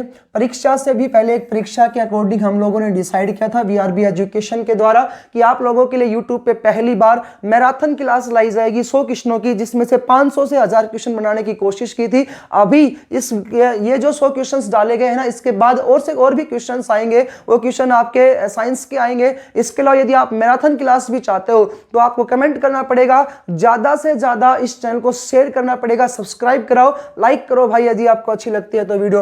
विश्व की सबसे लंबी नदी कौन सी है? पूरे विश्व की सबसे लंबी नदी कौन सी आती है? तो आंसर क्या है इसका? नील नदी विश्व की सबसे लंबी नदी है भाई। यदि आपसे पूछता विश्व की सबसे बड़ी नदी कौन सी है तो आंसर क्या आता? उसमें अमेज़न जो है विश्व की सबसे बड़ी नदी है, लेकिन सबसे लंबी पूछिए तो आंसर क्या आएगा इसका? नील नदी विश्व की सबसे लंबी नदी है। और लास्ट क्वेश्चन आता है अपना WHO का मुख्यालय कहां पर है? तो दोस्तों विश्व स्वास्थ्य संगठन का मुख्यालय कहां पर आता है? जिनेवा। और जिनेवा स्थान कहां पर आता है? स्विट्जरलैंड में। यदि दोस्तों आपको ये वीडियो अच्छी लगी है तो अपने दोस्तों के साथ जरूर शेयर करें। हमने एक पूरा प्रयास किया है कि आपके पेपर में जो आर्मी के जो 100 क्वेश्चन, जो 15 नंबर के क्वेश्चन आने वाले हैं वो आपके इसी टॉपिक्स में से आ जाए, इसी स्लाइड में से आए, इसी पूरी की पूरी वीडियो में से आए। फिर भी यदि आपको किसी भी तरीके से कोई भी समस्या होती है तो आप हमें कमेंट्स में जरूर बताएं। और आपके सामने मैथ और साइंस के दोस्तों, मैथ साइंस की भी इसी प्रकार की 100 क्वेश्चनों की दोस्तों यहां पर मैराथन क्लासेस लाई जाएंगी और वो इतनी जबरदस्त होगी कि आप लोग जो होंगे आपकी तैयारी को एक नया ही मुकाम दिया जाएगा वीआरबी एजुकेशन के द्वारा। आप लोग जरूर जुड़े और चैनल को ज्यादा से ज्यादा शेयर करें, सब्सक्राइब करें। मिलते हैं दोस्तों फिर किसी अन्य वीडियो में। जय हिंद, जय भारत।